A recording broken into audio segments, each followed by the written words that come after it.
Chapter 682. Yi La did not kneel, as he was not used to saluting.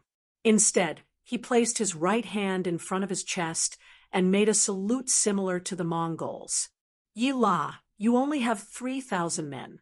This time, your opponent has 5,000 cavalry. Do you have the confidence to fight? Do you have the confidence to win? Yang Chendong's bright eyes stared at Yi La. Sixth young master, don't worry. Our Nuzan cavalry will fight to the last moment and do our best. Yi La's expression was firm, as if saying, just wait and see what we'll do. Good. Then I will wait for your excellent performance. Yang Chendong said in a heroic voice. In his eyes, there was no trace of worry. He also did not say anything to boost morale. It was as though the Nuzan cavalry was his direct subordinates, and there was no need to doubt him. Yi La originally thought that Yang Chendong would say something to boost morale. At the very least, he should give him some assurance. However, he did not say anything. This made him feel that he was trusted. Yes, he was trusted. When facing a true subordinate, there was no need for any promises. They would do their best. Seeing that Yang Chendong had nothing else to say, Yi La turned around and mounted his horse to return to the troops. He looked at Lu Dai and the 3,000 cavalrymen and said loudly, Brothers, it's time for us to perform. The sixth young master is looking at us from behind. Our parents and wives in our hometown are also waiting for us to perform meritorious deeds. Right now, we only need to do our best to destroy the enemy cavalry and give them a better life. Is everyone confident? Kill the enemy and perform meritorious deeds. Kill the enemy and perform meritorious deeds. The 3,000 Nuzan cavalry below all shouted excitedly. Very good. Divide the cavalry according to the plan. Spread out according to the different terrains. Use the Nuzan's unique guerrilla tactics and a 3-to-3 attack formation. Yi La, who had shouted, announced the battle order coolly. Yi La was very confident in these elite Nuzan cavalry. As long as they performed well, what was there to be afraid of even if there were more than 5,000 cavalry? The 3,000 Nuzan cavalrymen that had just gathered dispersed, and each of them searched for a suitable battlefield. Atop the pile of rocks, Tua Yi said worriedly, Young Master Yang, you only have 3,000 cavalry while the other side has 5,000. Can you win? Definitely. Yang Chendong's firm voice came out from his mouth. His eyes were indifferent as he stood there like a god descending to the mortal world, like a towering mountain. The Nuzan cavalry was making all sorts of preparations before the battle. In the distance, Halaruku and Rumyuk were approaching with their 5,000 cavalrymen. According to the cavalry scouts under his command, Haliruo already knew that the strength of the enemy this time was not weak. They actually had 3,000 cavalrymen. Of course, although they weren't weak, he still didn't put them in his eyes. He had brought the Walla cavalry that he thought was the most powerful. Back then, Sha Ming's army was like cutting chickens and vegetables. They had won more than once. Not to mention, now that they had the advantage in numbers, there was even less chance of defeat. Rumyuk, your chance to show off has come. I've taken a fancy to these horses and slaves. Do you understand?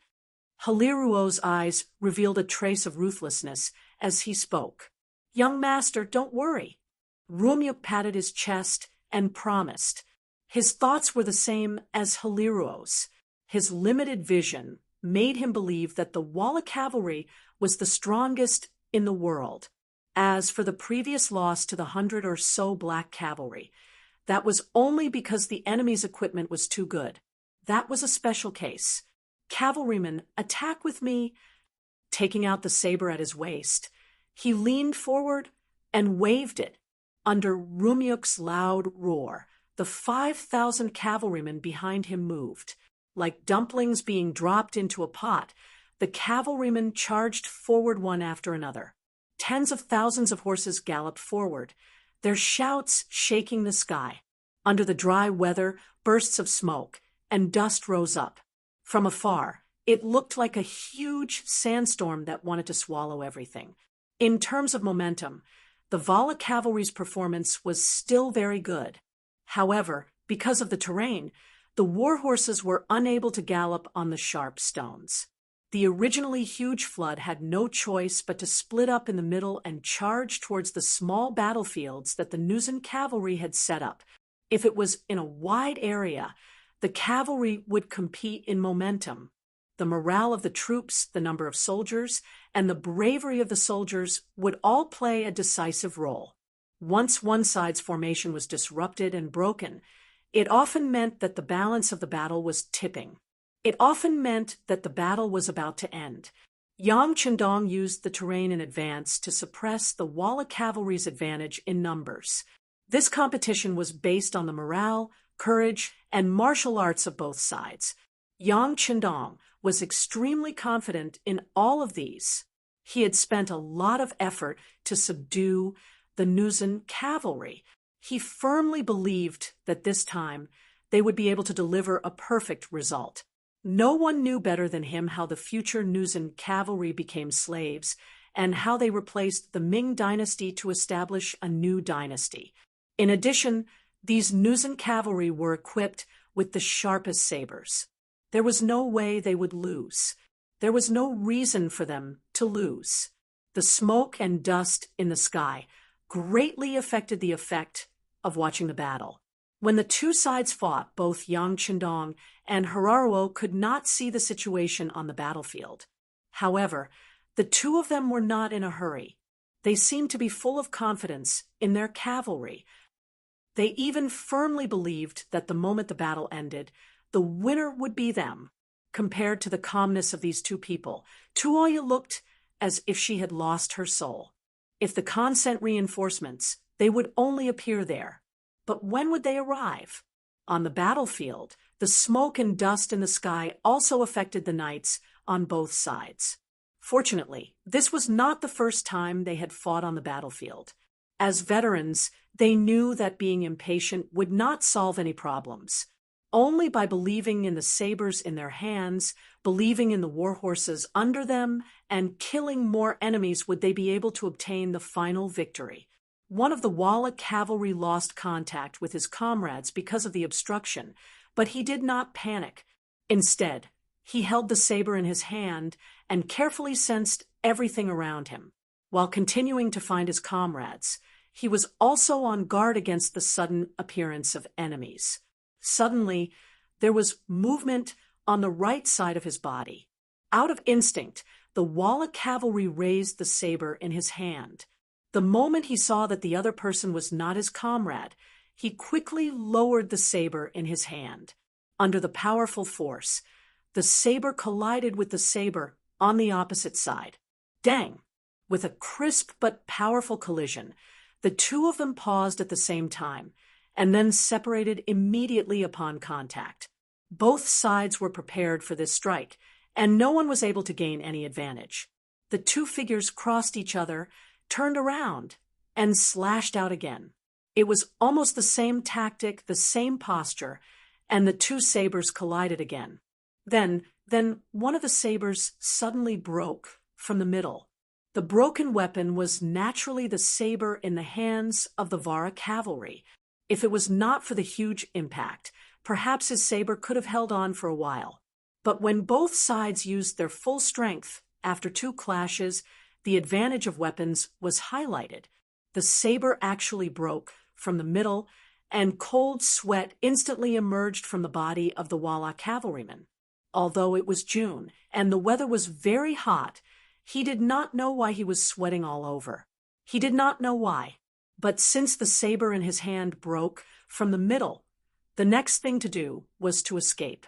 Otherwise, if both sides swung their sabers, one saber could not reach the enemy's saber, but the enemy's saber could cut him. How could he fight this battle? Fortunately, when the saber hit the second time, the two sides were already facing each other, so it was naturally the best time to escape. The Walla cavalry pressed his legs and urged his horse to rush forward. He did not dare to turn back and fight the Nuzan cavalry head-on. The Vara cavalryman was still lamenting his good luck that he wasn't killed by the enemy due to the disadvantage of his saber. Suddenly, another cavalryman rushed out of the smoke. It was another Nuzan cavalryman.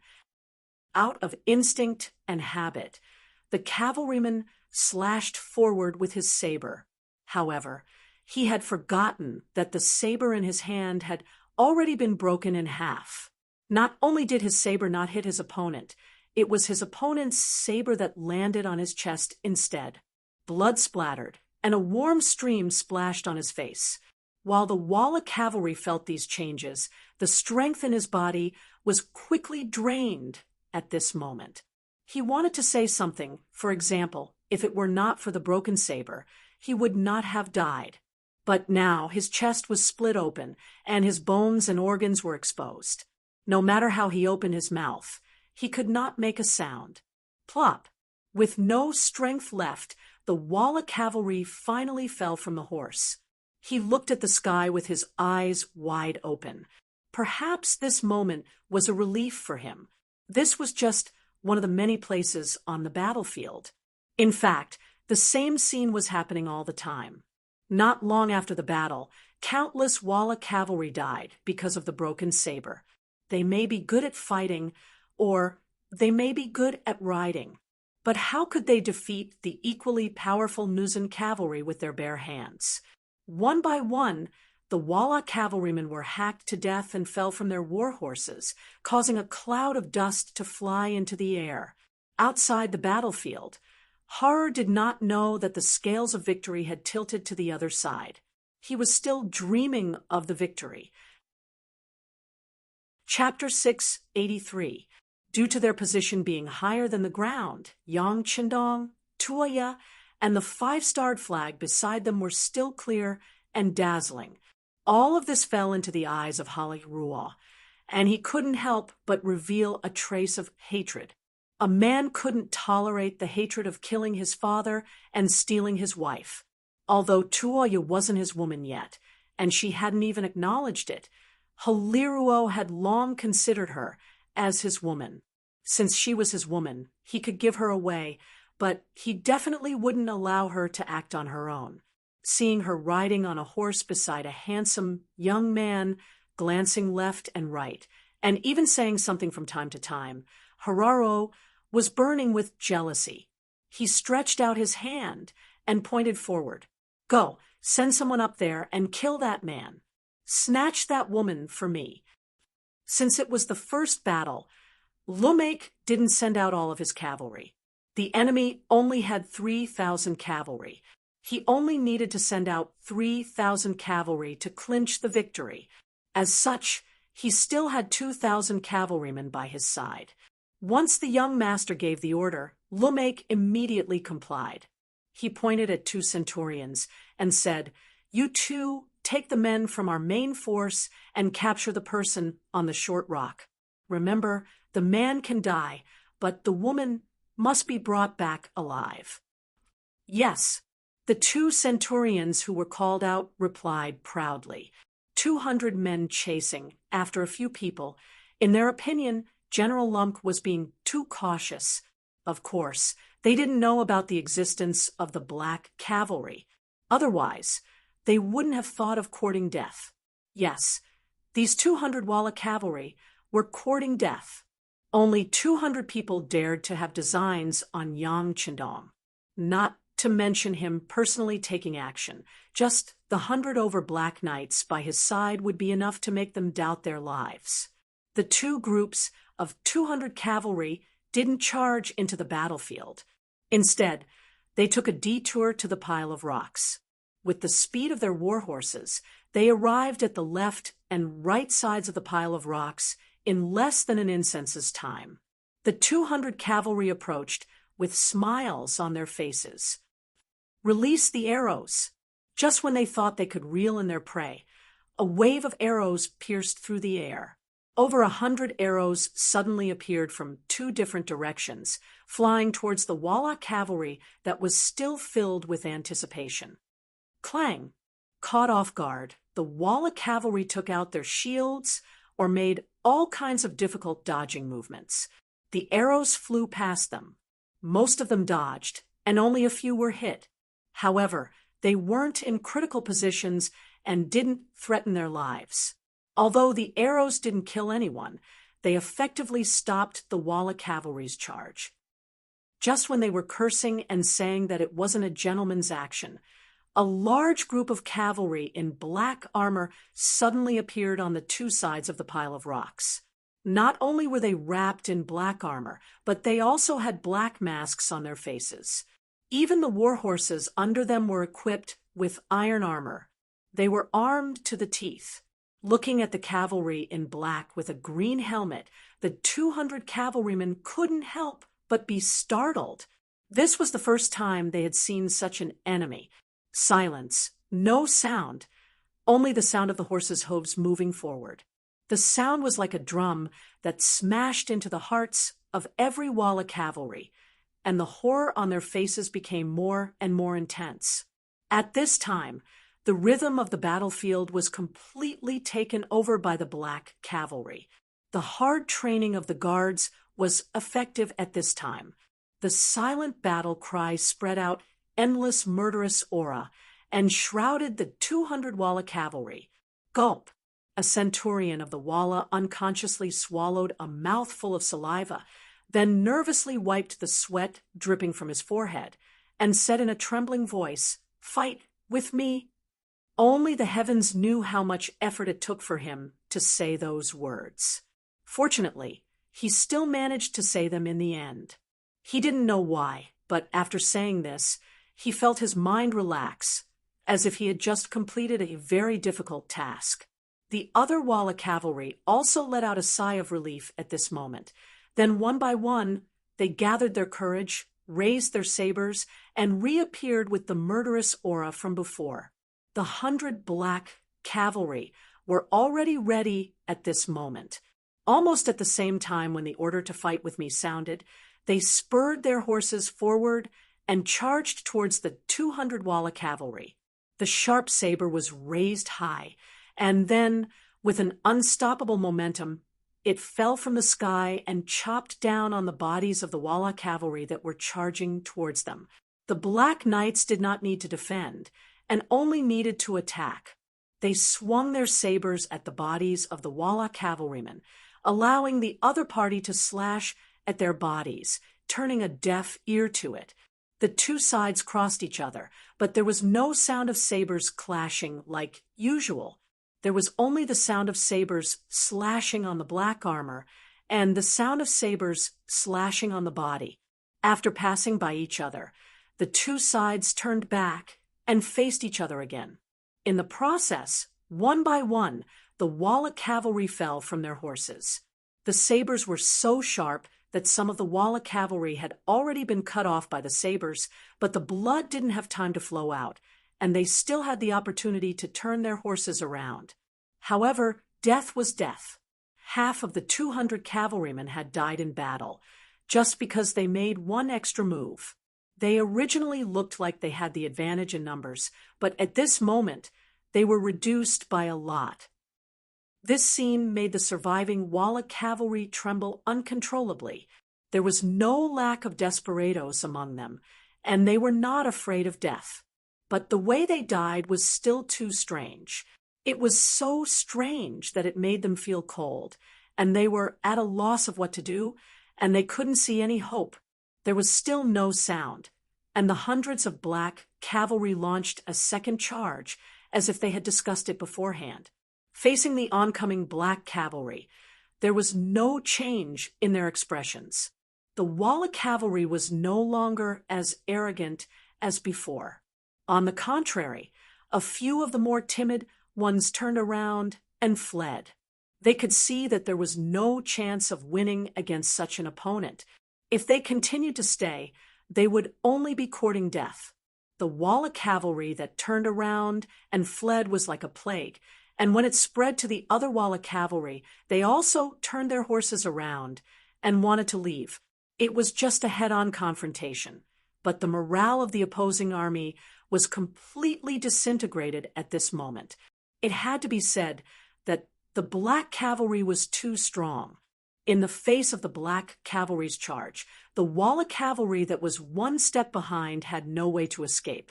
Those that were too slow were caught up and killed, and those that were too fast were shot through by the Black cavalry's arrows.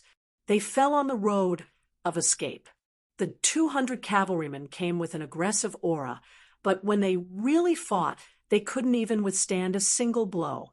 They didn't even last for half an incense stick's worth of time before they were completely annihilated. In the distance, Hilaruo and Rumyuk, who were watching the scene closely, had their eyes wide open. The short rock pile was slightly higher than the ground, and everything that happened there was clearly reflected in everyone's eyes. It was only then that everyone was shocked. What is that? When did such a powerful cavalry appear in the grasslands? After a while, Hilaruo digested what he saw. His gaze fell on Rumyuk, and his questioning gaze was very obvious. I don't know. Rumyuk shook his head. They are the Black cavalry I mentioned before. It seems that if we want to deal with them, we won't be able to outnumber them. Compared to the others, Rumyuk wasn't the most surprised. He had already seen the enemy's strength. However, the efficiency with which the Black Knights had killed the man had exceeded his expectations. That's right. With this reminder, Hilaruo wasn't angry. Instead, he was happy. These Black cavalry have almost no openings, but wearing such heavy armor is bound to consume a lot of energy. As long as we can delay them, we can win through attrition. At that time, the armor will be ours. The more Hilaruo spoke, the more excited he became. Without waiting for Rumyuk to give any orders, he turned around and called out several names. The few of you take 1,000 cavalry with you. Remember, these Black cavalry's heavy armor is impenetrable. As long as you continue to exhaust their strength, you will definitely be able to defeat them. After witnessing the scene, just now, no one wanted to face the Black cavalry. However, this was an order from Hilaruo, and no one dared to disobey. The centurions who were called out could only grimace and agree. Soon after, they split up into several groups and charged toward the pile of short rocks. On the pile of rocks, the Black cavalry's performance was so outstanding, and they were so close to the enemy that it was an eye-opener for Tuoya. Hey, young Master Yang, these Black cavalry subordinates of yours are really too powerful. How about we make a deal? If you sell these Black cavalry to us, I will definitely ask Father to give you a satisfactory price. By armor, I don't lack money. Yang Chendong shook his head and smiled. What kind of joke was this? When it came to earning money, who could compare to the Beyond Heaven Trading Company? Meanwhile, the owner behind the scenes of this trading company was himself. Everything that was sold there was made by Crimson City under his guidance. Comparing the amount of silver and the speed at which he earned money, he did not fear anyone. Don't be so quick to refuse. We're really sincere. Tuoya had become accustomed to Yang Chendong's arrogance. This person seemed to be unmoved in the face of any kind of temptation, but it was this kind of performance that had a unique charm that Tuoya liked very much. Chapter 684. Let's talk about it later. Yang Chendong didn't want to argue with Tuoya on this issue, so he tried to stall for time. Then, he looked at the main battlefield. Although he couldn't see the situation clearly due to the dust, he had confidence in the Nuzan cavalry. When he thought of the phrase, Nuzan are invincible, with a full sword, he was full of confidence. Although the 1,000 Walla cavalry were unwilling, they had no choice but to come to the pile of rocks. When they faced the Black cavalry at such a close distance, an indescribable murderous aura surged towards them, causing the Walla cavalry to involuntarily stop in their tracks. Everyone attack together. Don't fight them head-on. Use guerrilla tactics to exhaust their stamina. The centurion in the lead instructed his subordinates. Then, he carefully rode his horse forward and formed an encirclement around the black cavalry guards. The cavalry maintained a certain distance between each other. This way, if they encountered any danger, they could quickly turn around and leave. The encirclement was formed, but every time the guards moved forward, the enemy in front of them would retreat. They simply did not want to fight them head-on. The tactic of stalling was perfectly demonstrated by the Vola cavalry.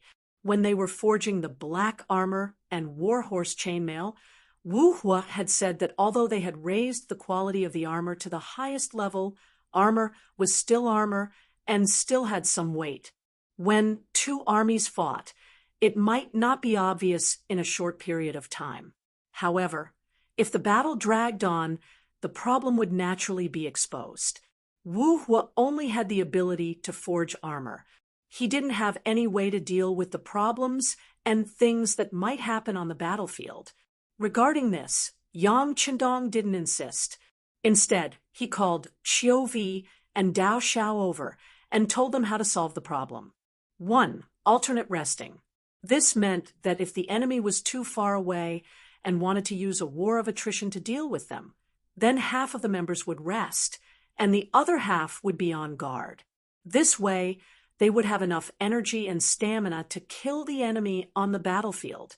2. Attack with arrows. If the enemy was too close and wanted to exhaust them by surrounding them, then use arrows to counterattack and cause chaos in the enemy's formation, forcing them to flee. 3. Musket fire.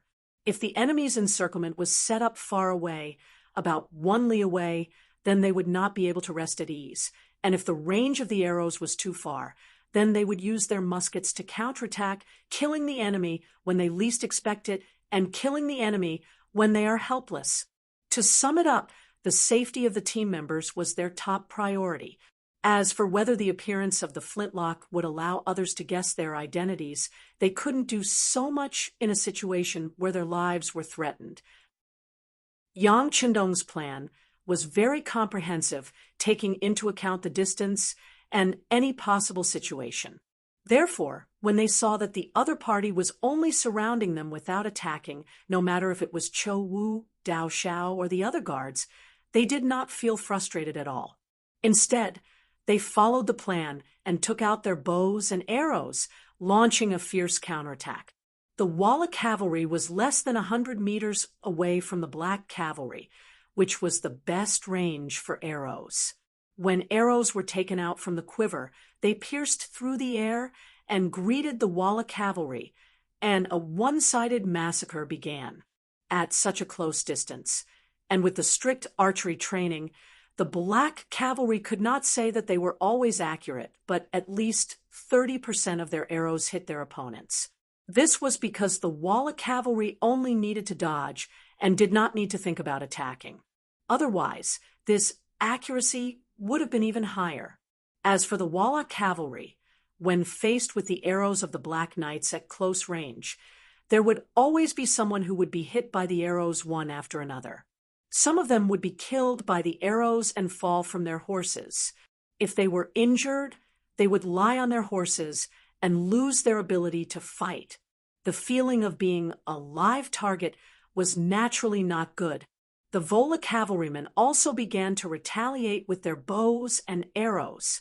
Unfortunately, their arrows were very accurate, but regardless of whether they hit a person or a horse, they only left a white mark before falling back to the ground. They didn't cause any damage at all.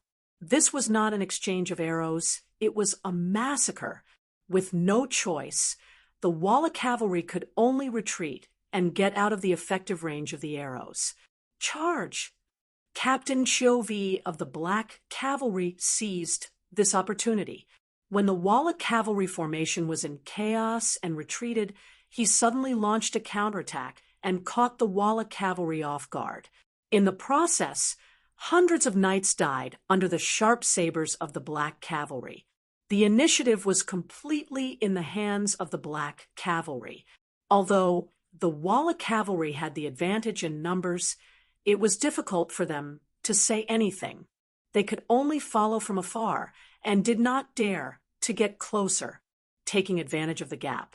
Half of the black cavalry jumped off their horses to reduce the weight of their comrades and try to recover as much energy as possible. In the eyes of the Walla cavalry, this action of the black cavalry was seen as an opportunity, and they took the opportunity to launch 2 attacks. However, because the distance was too far, the black cavalry had enough time to jump on their horses and get into a defensive position. Not only that, they took advantage of the fact that their opponents could not immediately move away and launched 2 counterattacks, killing hundreds of their opponents. After 2 attacks and many corpses, the Walla cavalry became smarter. They only surrounded the black cavalry from afar and allowed them to rest. They did not take another step forward. Haliruo watched helplessly as the cavalry he sent out was unable to do anything to the Black Knights. He wanted to scold these people for being cowards, but considering that they had already lost more than 40% of their men, continuing to fight would only bring disgrace upon themselves. Thus, he gave up on ordering the cavalry to continue attacking. Instead, he set his sights on the main battlefield. In his mind, as long as he achieved victory on the main battlefield, he would be able to use the advantage of numbers to charge towards the pile of rocks. At that time, the hundreds of Black Knights would definitely be in his hands. The sun had already set, and the sky was gradually turning dark.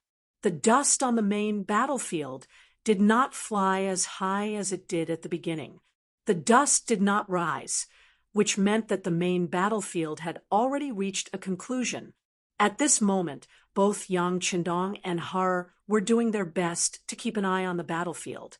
Victory or defeat on the main battlefield was very likely to affect the victory or defeat of the other side. Follow me and kill. Just as everyone was looking at the main battlefield expectantly and waiting for the result, a cavalry suddenly appeared from the south side of the battlefield. Because of the darkness, it was impossible to see how many people there were.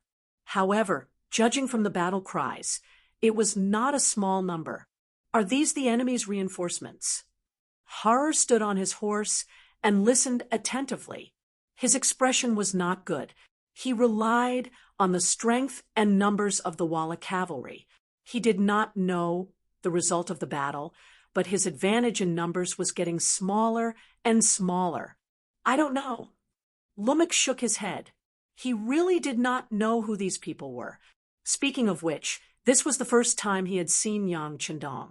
It was also the first time he had heard of the 5-Star Army. In the past, the 5-Star Army had come to the grasslands, but they had only come in a hurry and left in a hurry. When Wind Chaser discovered that his forces were not enough to face any opponents on the grasslands, he tactfully retreated and stayed in the new Gondusi region to recruit soldiers. As a result, the name of the 5-Star Army was rarely known on the grasslands. Lumik's reply made Har feel a bit disappointed. However, since the enemy's reinforcements had appeared, he could not ignore them. Go. I'll give you 500 people. Go and stop them. Before victory or defeat is decided on the main battlefield, you absolutely cannot let these people charge in. Har originally had 2,000 people by his side. Just the short stone pile alone sent out 1,200 people. Right now, he only had 800 people. Giving Lumik 500 people was already the most he could do. Yes, Lumik cupped his fists and replied, appearing full of confidence. In reality, leading Walla's elite cavalry, he also had this kind of confidence. As long as it wasn't an impenetrable existence like the Black Cavalry, even if the enemy's military strength was greater than his, he really did not need to fear anyone. Lumik was extremely confident, but he did not know who his opponent was this time. Because the sky had already darkened, Even Yang Chendong on the short stone pile did not know who the first batch of reinforcements were. Tiger's Mane, publicly recognized as the person closest to Yang Chendong, as well as the person who followed the sixth young master the earliest, became the first batch of reinforcements to arrive. Ever since Yang Chendong appointed him as the commander of the independent regiment, Tiger's Mane had put all of his energy into it. 10 infantry battalions, 6 cavalry battalions. Just as the personnel were formed, they were fiercely trained by him. The soldiers of the independent battalion were made up of 6 auxiliary battalions and 4,000 Ming soldiers, and these 4,000 Ming soldiers were all captives. Wanting to lead such an army and have enough fighting strength was not an easy thing to do, even if it was handed over to the 3rd Division Commander Wu Sheng and Political Commissar Chen Bo. It would take a period of time to form a fighting force. But the same thing happened to Tiger's Mane. He was the confidant of the 6th young master, and his superiority was reflected. Relying on his iron relationship with the Logistics Battalion Commander Beta Persei, he took out large amounts of silver, meat, cigarettes, wine, and other things, and distributed them as rewards to the soldiers below. Cigarettes, the first thing that appeared in this world, actually became the favorite of the soldiers in a very short period of time. It was as if they smoked when they were free, or after eating and drinking. It was very satisfying, like they were immortals. Not to mention, silver, wine, and meat were freely provided. Under the stimulation of these things, the captives of the Ming army revealed the fierce side in their bones. In order to obtain more rewards, everyone held back their energy and worked hard to perform in the training field. Under the competition, the fighting strength of the independent regiment was rapidly increasing. Chapter 685. Tiger's Mane was overjoyed when he saw the changes in his army. He was waiting for the battle to start so that he could show off to his brothers and the 6th young master that he was also a talented soldier. Just as he was thinking about when the battle would start, a scout reported that the 6th young master was about to fight with a group of 5,000 Walla cavalry at the Stony region. On his side, there were only 3,000 cavalrymen from the Nuzan Cavalry Division. When Tiger's Mane heard the news, he was both excited and nervous. He was excited because his chance to show off had come. He was also nervous because he was worried about the loyalty of the Nuzan Cavalry Division. If they were to change sides on the battlefield, the young master only had 2 guards with him. That was only 100 people. How could he protect him? Worried about the 6th young master's safety, Tiger's Mane immediately ordered the 6 cavalry divisions to follow him to protect the 6th young master. As for the 10 infantry divisions, they immediately ran forward. Before they left, Tiger's Mane didn't forget to provoke his soldiers. Listen up! You will never fail when you follow the 6th young master in battle. This time, the enemy has 5,000 cavalrymen. If you do well, you can turn from infantry to cavalry. Of course, in a battle like this, we can't care so much. No one knows if we will be able to get that many horses. For the sake of fairness, we can only rely on first come, first serve. Those who arrive first will get a horse. Those who arrive later will get nothing. Let's go. Charge. After everyone understood Tiger Edge's meaning, the 10 battalions began a mad race.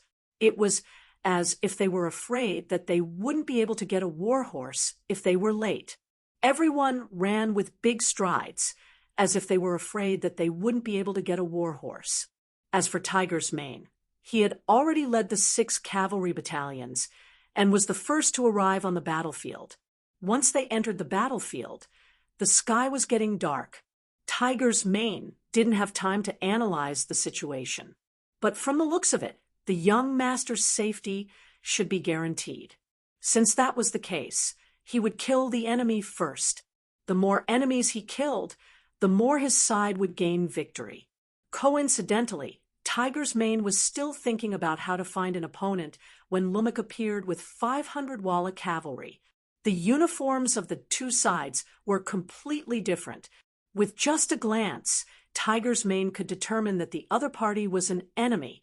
In addition, Lummock was charging towards him with his saber. It was clear whether he was a friend or a foe. "Come on, let's kill together. Kill one and you get 10 cigarettes, half a caddy of wine, 10 taels of silver, and half a caddy of fatty meat. Kill." With a loud shout, Tiger's Mane announced the bets one by one. Then, he leaped into the air and charged at Lummock. With great rewards, there will be brave men. Under the stimulation of such material rewards, the 6 cavalry battalions' eyes turned red. They all rushed forward, giving the impression that if they were late by one step, there would be no one to kill and they wouldn't be able to get anything good. They charged towards the battlefield like wild beasts. Tiger's Mane, who was wearing a black cape, was like the tip of an arrow. He was the first to arrive in front of the Walla army cavalry. With a wave of his saber, he met his opponent head-on. Ding! After a crisp and clear sound of collision, the two figures passed by each other. The Walla cavalry's warhorse swayed. It was obvious that they were knocked back by the force of the collision. Feeling the pain from his arm, the Walla cavalry soldier's eyes flashed with extreme shock. This person was Lummock. He had also taken the lead and wanted to win with one strike. He never thought that the strength he was so proud of would be at a disadvantage in the first clash. Who is that person? The thought only appeared in his mind. Before he could analyze it, more cavalry soldiers appeared in front of him. They were the independent cavalry soldiers that followed Tiger's Mane. When they saw Lummock appear in front of them, they all rushed to kill him. They ignored the general's armor on Lummock. At this moment, this person was meat on their plate. They only thought about how to eat him. Ding, ding, dang, dang. In a short period of time, Lummock continuously exchanged blows with more than 10 independent cavalry soldiers. The saber in his hand finally broke into two. Even though he was a general and the quality of his saber was not bad, under continuous collisions and in front of an even sharper saber, it was not easy to hold on for so long. When the saber broke, a layer of cold sweat appeared on Lummock's head. The doubts in his heart grew. Who were these people? Why were their morale so high? They were all attacking fiercely without any regard for their lives. Why were the sabers in their hands so hard? It was fine if it was just one person, but it seemed like everyone was holding a saber of the same strength. What kind of opponent was this? Why had he never heard of them before? Lummock's heart chilled. He threw away the broken saber in his hand and took out a brand new one. He turned around and attacked. He was indeed afraid of being killed. When he turned around, he wanted to retreat with his brothers and then inform Haruo of the news. There was no way to win this battle. After turning around, Lummock relied on his good martial arts and skillful horse riding skills to dodge the attacks of the independent cavalry soldiers again and again. But the more he did this, the more frightened he was. This was because he realized that from the time he turned around until now, he did not see a single one of his subordinates. Could it be that they were all killed? Or had they escaped? Impossible. How long has it been? His subordinates are all experienced elites. They can't all be killed. They must have escaped. He thought firmly in his heart, or rather, he comforted himself. Finally, Lummock discovered an extremely serious problem. He was completely surrounded. There were enemies everywhere, and he couldn't escape. Whether Lummock was willing to believe it or not, the 500 cavalry soldiers he brought with him were all killed by the independent cavalry soldiers. They originally had the advantage of numbers, 2,000 against 500. In addition, under the stimulation of the Tiger's Mane, the morale of the soldiers was at its peak. Everyone wanted to achieve military merits. Everyone used all their strength. Under such momentum, the 500 Walla cavalry soldiers were like small boats in the sea. They were quickly swallowed up. Even so, there were still many independent cavalry soldiers who did not have the chance to kill anyone, thinking that so many military merits and rewards were about to leave them. They all cursed angrily. Who the F***CK is so fast? So cheap. Will it kill you to leave me an opponent who said it wasn't? In the blink of an eye, there is no living opponent. Even if you want to snatch military merits, you don't have to be so fast. I still want to eat meat, drink wine, and smoke. Hey, there is still one alive here. Ha ha ha, no one fight with me. This is mine. Bullshit, I've had my eyes on him for a long time. This person's life is mine. No, it's mine.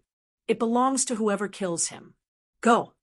Battle cries and angry shouts rose and fell one after another. When Rump heard these voices, he was shocked and started to hate himself. Why did he only know Chinese? If he didn't, he wouldn't be so shocked. Rump thought to himself, why did I know Chinese? If I didn't, I wouldn't be so shocked. Of course, now was not the time to think about this. The most important thing was how to face hundreds and thousands of cavalry soldiers. However, was it possible for him to fight against 100 or even 1,000 people by himself? On the main battlefield, the smoke and dust became smaller and smaller. Finally, when the sky was completely dark, the dust on the battlefield dispersed, and the result of the battle was finally revealed. The ground was littered with corpses and lonely war horses. A night breeze blew past, bringing with it the smell of blood. 3,000 against 3,000. After more than 2 hours of life and death battle, less than half of the 6,000 people were left. However, upon closer inspection, these half of them were dressed in the same uniform. Their fatigued but excited bodies were wrapped in green battle suits. They were the warriors of the Nuzan Cavalry Division. After a bloody battle of 3,000 people, the remaining 2,500 people were all members of the Nuzan Cavalry Regiment. Although many of them were injured, they were still standing on their horses, which proved that they were the victors. After experiencing such a bloody battle, as long as their bodies recovered, there would be an additional layer of iron-blooded aura around them. After experiencing a life and death battle, they would also have some personal insights. They would have more skills to survive and a chance to survive in the future battle. We won. Yi La looked left and right. Although his vision was limited due to the darkness, he still couldn't help but shout out in excitement when he saw that all he could see were his own people. Following this shout, there were more responses from the surrounding people. We won, we won. Standing on a pile of rocks, Yang Chendong saw this scene and couldn't help but relax, a hint of a smile on his lips. Although this situation was within his expectations, the loss of less than 500 people in exchange for the loss of 3,000 cavalry was still delightful. We really won. Your soldiers are this strong. Tuoya's beautiful eyes widened once more, and when she looked at Yang Chendong, there were a few stars in her eyes. Although Yang Chendong did not make a move in this battle, his identity as the commander had been confirmed without a doubt. To possess such strength at such a young age, it was not an exaggeration to call him a hero. Every girl had a dream of becoming a hero. At this moment, Yang Chendong, who was already very handsome, had an even higher image in Tuoya's heart. Hilaro's face was ashen.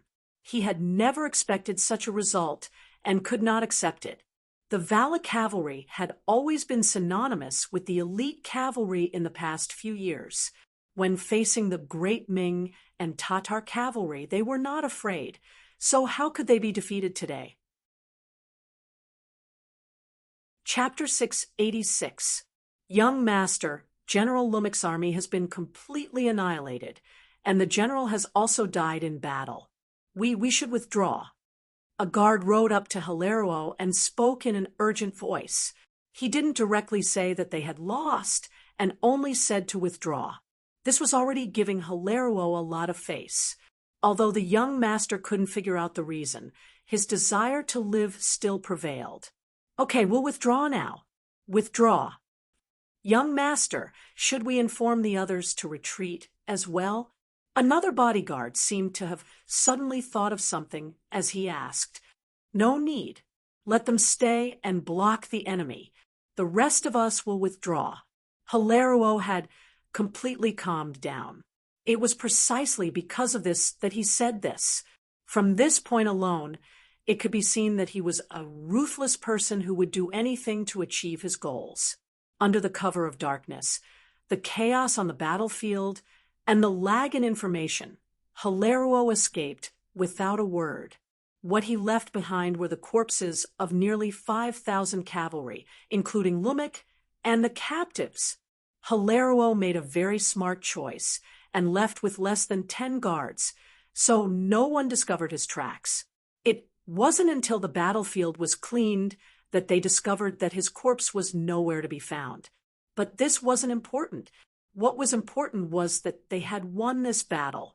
The Jurchen cavalry had used their own strength to prove their ability and obtained Yang Qindong's attention. It was already late at night, and the short stone pile was still brightly lit with torches. After the battle, the Jurchen cavalry were still cleaning up the battlefield. Fortunately, Tiger's Mane arrived in time with the 6 cavalry battalions of the Independent Regiment, greatly increasing the speed of the cleanup. The 5-starred flag was still there as before, unfurling in the wind. Beta Persei had already prepared a military tent for him to rest in. More than usual, he had prepared an extra tent for Princess Tuoya. This time, Tuoya didn't escape. When the battle wasn't over, she even pulled out her saber, as if she wanted to charge down with Yang Qindong. Her image as a heroine won the basic respect of everyone. It was late at night, and Yang Qindong hadn't gone to bed yet. He called Tiger's Mane, Yila, Lu Dai, and the others over for an impromptu military meeting. Looking at Tiger's Mane and Yela, Yang Qindong's words of encouragement rang out. The Nuzan cavalry performed very well in this battle. You will be rewarded handsomely, and your contributions will be doubled. You will have the first pick of the captives to make up for the losses in this battle. After daybreak, collect the bodies of the martyrs and hold a memorial service. The Independent Regiment is worthy of praise for their timely rescue. The extra war horses will be used as a reward to gradually develop all of the infantry into cavalry. Thank you, young master. Thank you, 6th young master. Tiger's Mane, Yela, Lu Dai, and the others were all overjoyed. Although they had also lost people in this battle, especially the Nuzan cavalry, who had lost close to 500 people, how could there be no deaths in a war? For the sake of Jurchen's future, this sacrifice was worth it. After the meeting, most of them didn't rest. Instead, they continued to clean up the battlefield. They dug several huge pits to bury the dead.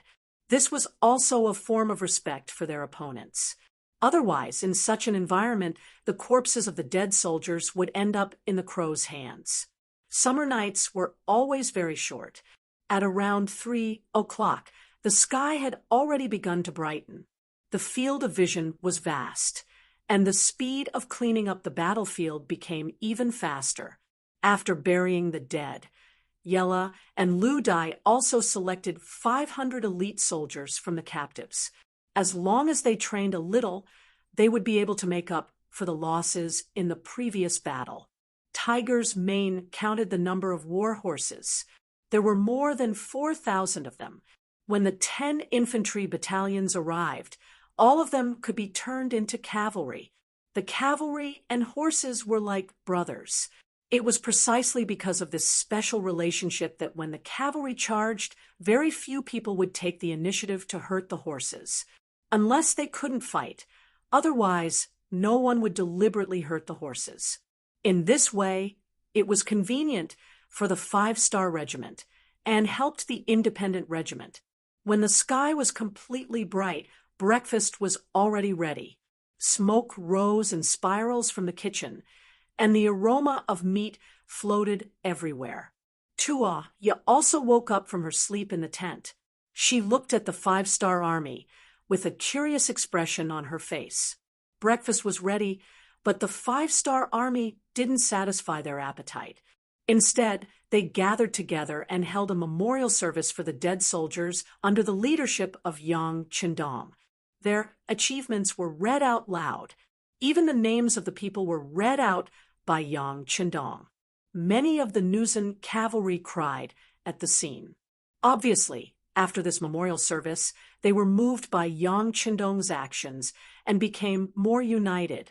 After killing a few Walla prisoners who refused to surrender to comfort the souls of the dead soldiers in heaven, breakfast began. Although the food was not as warm as before, none of the soldiers said anything about it. The memorial service still lingered in their minds for a long time. Some of them even thought that if they died in battle, their names would be read out by the 6th young master in front of everyone. Perhaps that would be the proudest moment of their lives. 7 a.m. The sun hung high in the sky. Anyone who knew about the weather knew that today was going to be another sunny day. At this time, a large number of cavalry suddenly appeared from the northeast direction of the short rock pile. A large number of cavalry appeared in the northeast direction. Everyone, get on your horses and get into formation.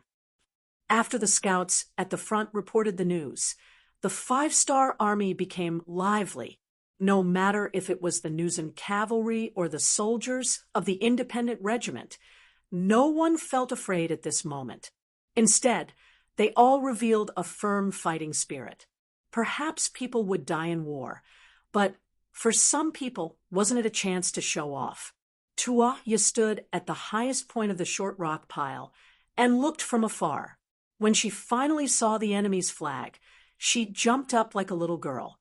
It's the Mongol army of the Gobi Desert. It's the Mongol army of the Gobi Desert. Everyone, don't be nervous. They're on our side. The 5-star army didn't seem to hear them. Everyone's eyes were still filled with determination and killing intent. Report: a large number of infantry appeared in the east. It should be the independent regiment's infantry. The scout reported another piece of news. Yang Qindong, who was riding on the white dragon horse, smiled. Let Tiger's Mane bring them here. Commander Yen, come here. Yang Qindong pointed at Yenda, the company commander of the reconnaissance battalion, who came to report the news.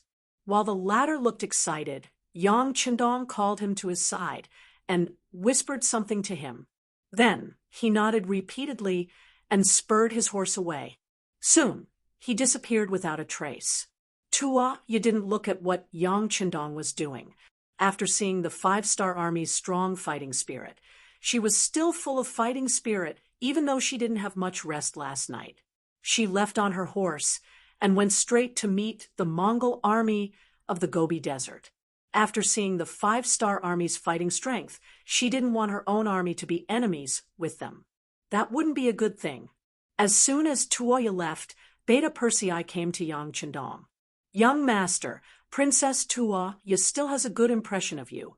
You might be a family in the future. Do you want me to tell the brothers to relax? Don't be so tense. You're acting like enemies. How can we be a family? Beta Persei, I think your skin is tight recently. It seems that the burden I gave you isn't heavy enough. How about this? After you go back this time, train the logistics camp well. The standard will be based on the results of the 3rd-class Army assessment. Yang Qindong said with a smile that wasn't a smile. No, young master, I'm talking too much. I didn't say anything. Beta Persei kept waving his hands and immediately admitted defeat. How could he not know what the logistics camp was like? They were all old and weak Ming captives. Some of their bodies could be described as thin as a match. It was a miracle that they could live until now. How could they be trained to the level of a third-class army? Even a fourth-class army would barely touch the boundary. Beta Persei admitted defeat. Yang Chendong didn't want to pursue him. Instead, he looked at the approaching Gobi Desert Mongol army and said, "Remember, in this world, benefits are always as big as the sky. With enough benefits, enemies can become friends, and friends can become enemies. This requires us to be vigilant at all times. We can't make the mistake of underestimating the enemy because of taking things for granted. If that happens, we'll be the sinners of the army." Beta Persei nodded thoughtfully as he listened.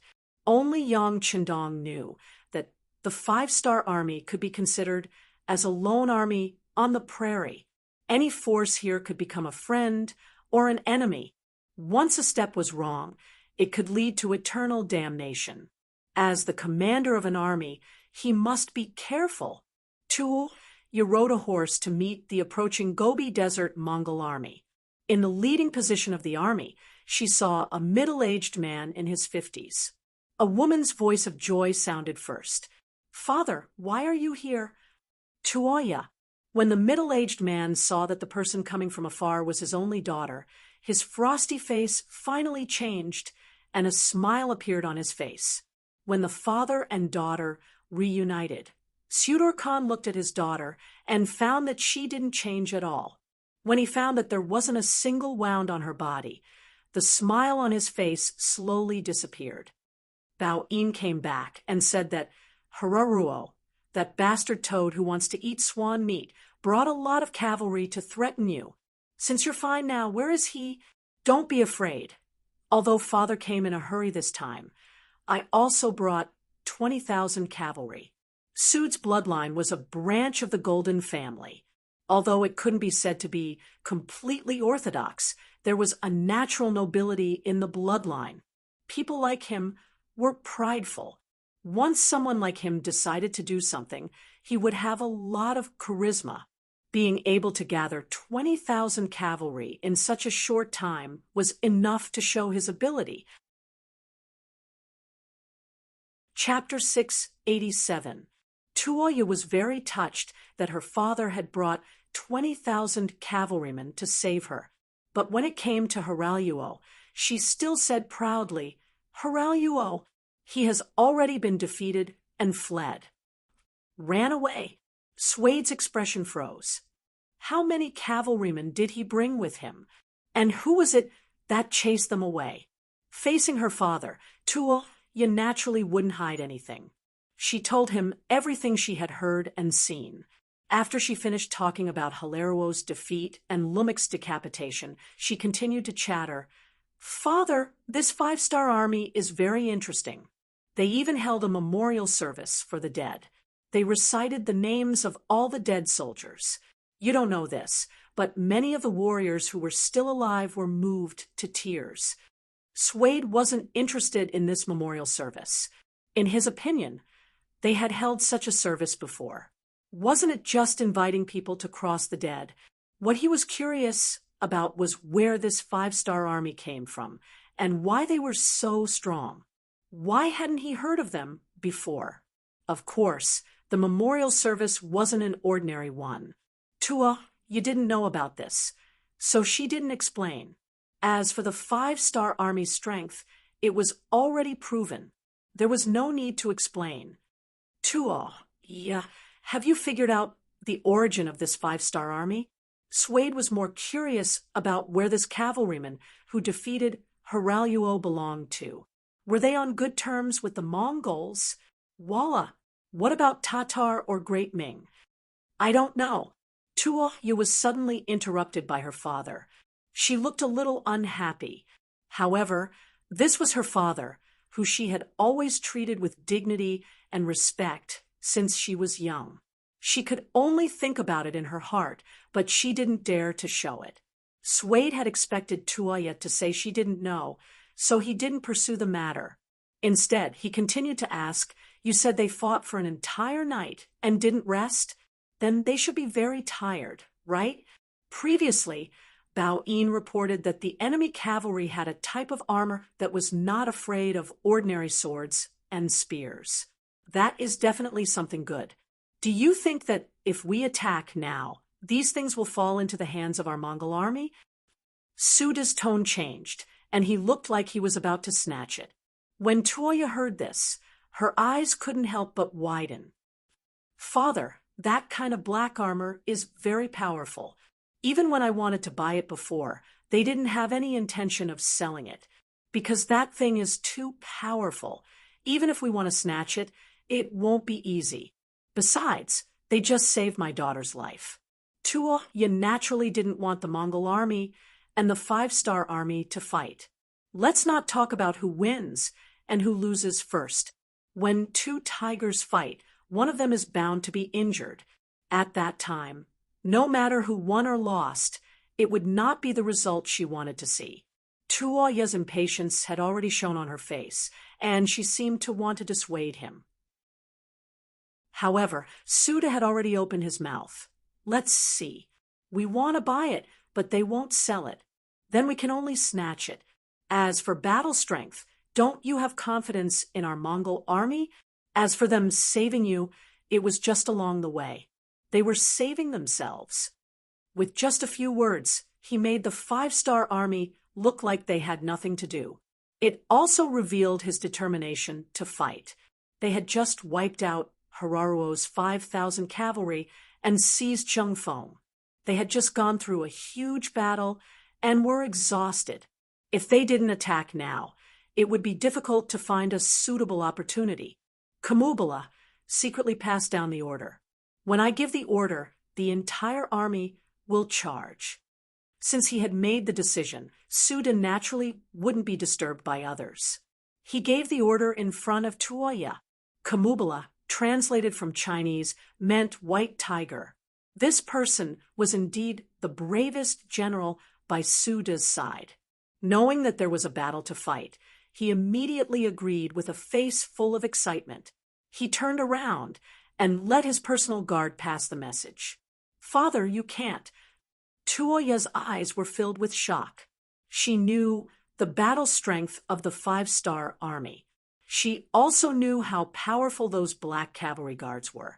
Although they had just gone through a huge battle, she felt that when facing Hararuo's 5,000 cavalry, the 5-star army didn't use their full strength. At least that young Master Yang didn't show any signs of worry. When she thought of that young face and his casual attitude towards everything, Tuoya didn't know why, but she felt a wave of uncertainty in her heart. Bao Yin, take the princess away. If she shouts again, seal her mouth. Suda seemed to know that Tuoya would stop him and was already prepared. After giving the order, Bao Yin walked out from the troops and looked at Tuoya with a troubled expression. Princess, I'm sorry. After saying that, 2 cavalrymen walked in front of Tuoya and forcefully brought her to the back of the troops. Without any obstruction, Suda rode on his horse and led the 20,000 cavalrymen forward. In order to avoid alerting the enemy, he didn't speed up. On the surface, everything seemed normal. Tuoya had already said that there were less than 10,000 soldiers in the 5-star army. Among them, there were 4,000 infantrymen. In front of his 20,000 cavalrymen, this kind of strength was indeed not enough. On top of a pile of rocks, Yang Qindong gently put down his binoculars and a look of contempt flashed across his face. Inform everyone to prepare for battle. Oh, this time, Beta Persei didn't object. He also used his binoculars to see the scene of Tuoya being forcefully taken away. Because of this, he also knew that everything was as the young master had predicted. This Mongol army that came from afar was not a friend, but an enemy. After the order was given, and knowing that there was going to be a huge battle, whether it was the Nuzan cavalry or Tiger's Main's independent regiment, they all became excited.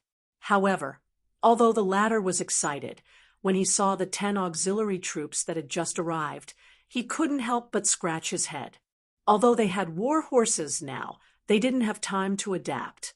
If the cavalrymen and war horses didn't get used to each other, and there wasn't enough communication, forcefully entering the battlefield was no different from courting death. They simply couldn't display their original strength. Don't distribute the horses anymore. Everyone prepare the infantry formation and prepare to meet the enemy. Tiger's Mane indeed gave the order. On the battlefield, cavalry wasn't necessarily stronger than infantrymen. Although this was the case in theory, it was best to choose the one that was suitable for oneself. Reluctantly giving up on the horses that were about to be theirs, the 10 battalions, a total of 4,000 soldiers of the independent regiment, began to form into battle formations. Each of them held spears and spears that were specially designed to deal with cavalry, forming a square formation as they searched for a suitable place for them to fight. Yang Qindong still chose to fight at the short pile of rocks. He was indeed thankful for this kind of terrain. If it was a wide area, the enemy's 20,000 cavalrymen would be able to charge back and forth and break the formation of the five-star army. At that time, even if they could obtain the final victory, who knew what kind of heavy price they would have to pay because of it? Of course, although the terrain was suitable, the opportunity was not within Yang Qindong's expectations. They just came out to take a short break and wanted to find a quiet place to rest for half a day. However, they did end up in a huge battle. The five-star army that had just gone through a battle and hadn't had a good rest obviously hadn't fully recovered their strength. For the same reason, the Mongol army from Gobi also came from afar and didn't have a good rest after a night of rushing. In this comparison, it was a draw, and no one would have a big advantage. The 20,000 Mongol cavalry were still slowly closing in. They were not in a rush and were approaching from afar. The distance between the two sides quickly shortened from 3 li to 2 li. When they were half a li away, Beta Persei was already in front of the Mongol army. My young master said that in front of us is our area. Please stop here, otherwise it will hurt the peace between both sides. Beta Persei rode on his horse and said with a loud voice. He had a loud voice to begin with, and without any restraint, his voice traveled far and wide. At least at this moment, the armies on both sides could hear him clearly. The five-star army actually discovered his army's intentions in time. This was somewhat out of head Suitor's expectations. He didn't know that Yang Qindong and the others were watching his every move with binoculars. He also didn't know that Yang Qindong, who had undergone lip-reading training, had already seen through every word he said. But this was no longer important. Since the other side was about to shed all pretense of cordiality, what was there to hesitate about? Head Suitor looked at Beta Persei and said, "This place has been our Mongol territory since ancient times. You Han people have already crossed the line by appearing here. What reason do you have for us to stop? It seems that your five-star army is too arrogant. Do you really think that you are invincible just because you defeated the incompetent Halal? What a joke." After a burst of laughter, Head Suitor looked at Beta Persei again. His eyes were filled with killing intent. "And you actually dare to stand in front of this Khan. Do you know that you are playing with fire by doing this? Now that we are so close, I can capture you with a wave of my hand. Where do you think you are going to run?" Head Suitor's face was filled with anger and hatred as he spoke. Once upon a time, the Mongols were so mighty. Their ancestors had crossed the Eurasian continent, and no matter where they went, they had no opponents. It was because of the appearance of the great Ming dynasty that their legend of invincibility was broken. Emperor Zhu Di of the Ming dynasty personally led the army to attack the Mongols 5 times and suppressed their former glory. Just based on this, he had no reason to be nice to the Han people. Perhaps in Head Suitor's heart, he had already classified the five-star army as the Ming dynasty's army. Chapter 688. You want to capture me? Beta Persei had a look of disdain in the face of the arrogant suitor. How about it? Do you still dare to resist? Suitor's face darkened when he saw that a small messenger of the enemy dared to show off in front of him. He was furious. Resist? Ha ha ha. This time, it was Beta Persei's turn to laugh. He didn't learn much from following Yang Qindong every day, but he did learn about 80% of his calmness and pretentiousness. The word resist is used by the weak against the strong. You're not the strong ones now, so the word resist is not appropriate. What I should say is, do you still resist? Believe it or not, we can bet that your people will never be able to get within 3 steps of me. Impudent. Suda had never been looked down upon like this before. Even someone of Agar Dorji's status would be polite to him. Even if he had a strong killing intent in his heart, he would not show any disrespect on his face. However, this foolish and boorish messenger had ignored him in front of so many people. Yes, he was stupid and crude. Otherwise, how could he be so blind and dare to threaten him at such a close distance? Although some people said that envoys were not killed in a war between 2 armies. But when one's strength reached a certain level, so what if one broke the rules? The rules were meant to be broken, weren't they? In a fit of rage, Suitor pointed his index finger at Beta Persei in front of him and said through gritted teeth, "Who's going to take him down for this, Khan?" As soon as Suitor shouted, a guard behind him immediately responded, "Khan, leave this small fry to me to deal with." To be able to stand behind Suitor, he was either a general or a guard. But no matter which type it was, they were all very agile and vigorous. As soon as he finished speaking, a rider rushed out from the group and shouted at Beta Persei to approach him step by step. 10 steps, 8 steps, 6 steps, and he was getting closer and closer. On the other hand, Tiger's mane acted as if he didn't see anything. He stood there unhurriedly, allowing the other party to come closer as if he didn't hear anything. 5 steps, 3 steps. The big hand had already reached out and was about to touch Beta Persei's body when suddenly the sound of a horn rang out. The person who was rushing overlost his balance and fell to the ground with a plop. The man landed on the horse, causing the war horse to neigh. It seemed to be crying out for its master, but it also seemed to be summoning its master. Ah, it's a gun. Suda was indeed a Khan. He was experienced and knowledgeable. When the situation suddenly changed, he instinctively shouted and then quickly hid behind a few of his personal guards. When Hua Chong shouted, not only Suda Khan, even General Zamubala, who was known as the White Tiger, quickly hid behind a few of his personal guards and completely hid his body.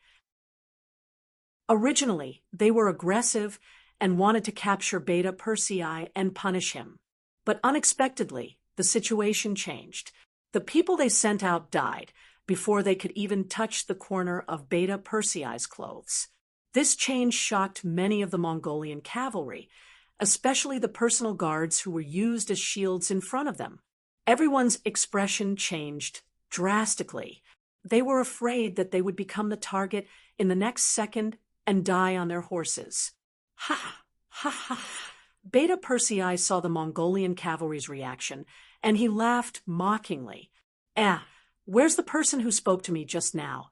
Did he hide in his turtle shell like a tortoise? Ha ha ha! As the Khan of the Mongolian desert, when had Suitor ever been looked down upon like this? Beta Persei's shout was so loud that it was clearly a slap to his face. Even if he hid behind his personal guards, he still felt a burning pain on his face. On top of the short rocks, the black cavalry guards were standing with their spears. The shot just now was aimed at Yang Qindong's head and tail. At a distance of more than 700 meters, it was not easy to kill the enemy without hurting Beta Persei. Sixth young master, why didn't you finish off that old Khan suitor just now? Xiao Vi, the captain of the first guard, asked with a puzzled expression as he looked at the enemy with his gun. Not only him, but the rest of the guards also listened attentively. They also did not understand the sixth young master's actions. However, Yang Chendong shook his head helplessly. Princess Tuoyu once said that her father, Khan Suitor, has the bloodline of the Golden Family. Once such a person is killed, it's equivalent to fighting the entire Mongolian army to the death. Right now, we're not strong enough. If others don't provoke us, we don't need to kill them all. But if we kill this suitor, we'll become enemies with the entire Mongolian army. Even if it's for our dignity, we won't be able to live in peace with them anymore. If Yang Chendong's goal was like Zhu Di's, which was to conquer the grasslands for the next few decades of peace in the Ming dynasty, of course, he would have directly killed Suitor just now. But his goal was much bigger than this. In order to resolve a momentary hatred, killing Suitor would cut off the possibility of cooperation with the entire Mongolian army. Clearly, the gains did not make up for the losses. On this side, Yang Chendong was still explaining the overall situation to the guards. On Beta Persei's side, he was still cursing. He really did not care about the fact that Suitor was a Khan. Where was Suitor's face? Being constantly mocked and ridiculed, Suitor's entire body was already trembling. He could not let the other party continue. Otherwise, his lifetime of wisdom would be destroyed in a day. It seemed that the other party already knew his intentions. Since that was the case, he would just have to force his way through. He did not believe that with his absolute advantage in numbers, he would not be able to destroy the other party. Beta Persei was still cursing, "You're the ones who are ungrateful. Previously, my young master risked countless dangers to save your princess, and now you want to start a war with us? Everyone says that you Mongolians are born righteous, but what are you doing now? Where's your gratitude?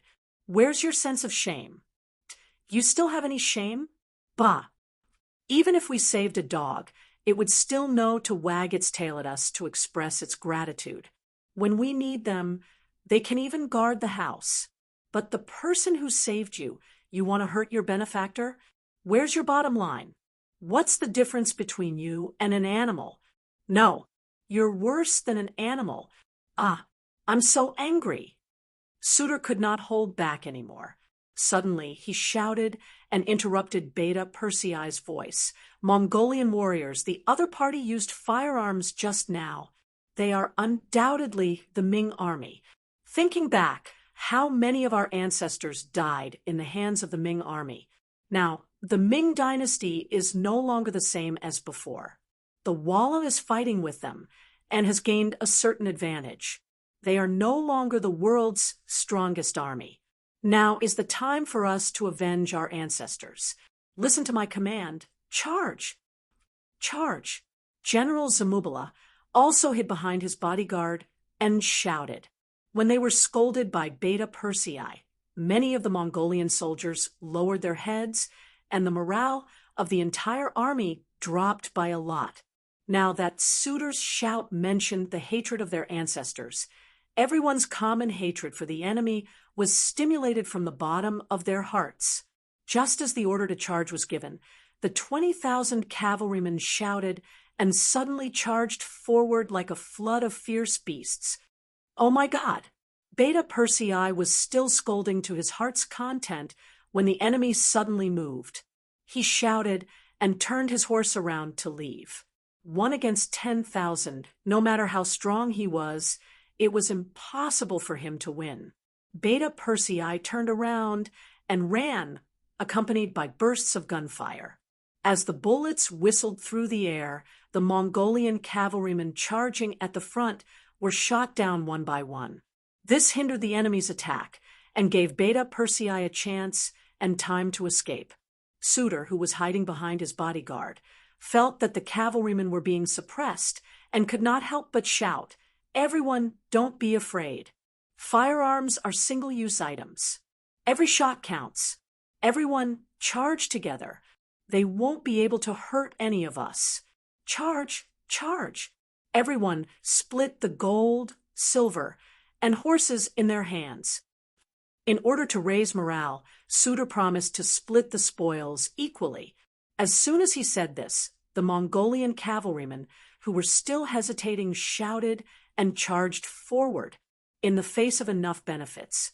Even if there was danger, there were still people who would take the risk. On the pile of short rocks, Yang Qindong led the 2 bodyguards and kept firing bullets. One after another, the Mongolian cavalrymen fell on the road ahead. However, the cavalrymen were too fast. In the blink of an eye, they had rushed forward from the original distance of 1.5 miles. At that moment, their bows and arrows could already be fired. Yang Qindong and the bodyguards had no choice but to put on their masks to protect themselves. The arrows fell like rain.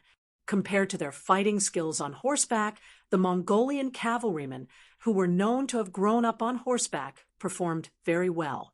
They were either riding on horseback, shooting arrows while climbing on horseback, or shooting arrows while hanging upside down from a golden hook.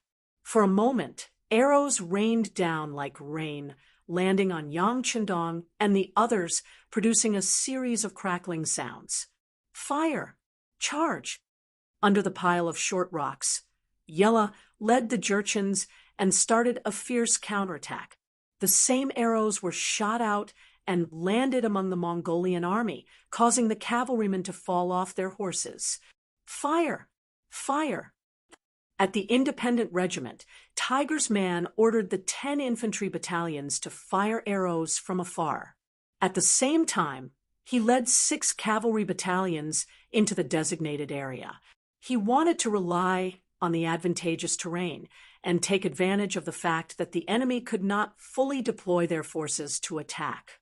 In the process of charging, the vanguard of the Mongolian cavalrymen were first attacked by the Style 95 and then by the arrows. They suffered heavy losses. The general who led the team saw that they had lost more than 30% of their forces before they even reached the enemy. He had no choice but to change the direction of the assault. He no longer shot at Yang Qindong but at the Jurchens. Yang Qindong's side became quiet again. "Look, is there anyone injured?" "Sixth young master, our armor is impenetrable. There are no injured members." Cho Wu and Dao Xiao, the 2 captains, checked the armor and reported. Chapter 689. Okay, then let's prepare to counterattack. Look carefully and shoot. We have to hit them until they can't even find north. Yang Qindong took off the Type 95 pistol from his back and reloaded it with a new magazine. Then he aimed and pulled the trigger. Beta Persei had already returned to the team and was also aiming with the Type 95 pistol. There were simply too many Mongol cavalry, and they were everywhere in sight. This made it so that they didn't need to aim too much. They just needed to fire based on their instincts, and often an enemy would be shot and fall off their horse. Although the number of guards was limited, wherever they aimed, the Mongolian army would be heavily injured. This greatly suppressed the enemy's morale and courage. Still hiding behind his bodyguard, Swade stared at the pile of short rocks with a face full of anger. He couldn't understand how the enemy's muskets were so powerful that they could shoot so many bullets and injure so many of his soldiers. "No, we can't let them kill without any scruples. Men, send out 1,000 cavalry and charge forward. I don't care what method we use. We have to destroy these people. We can't let them become a threat."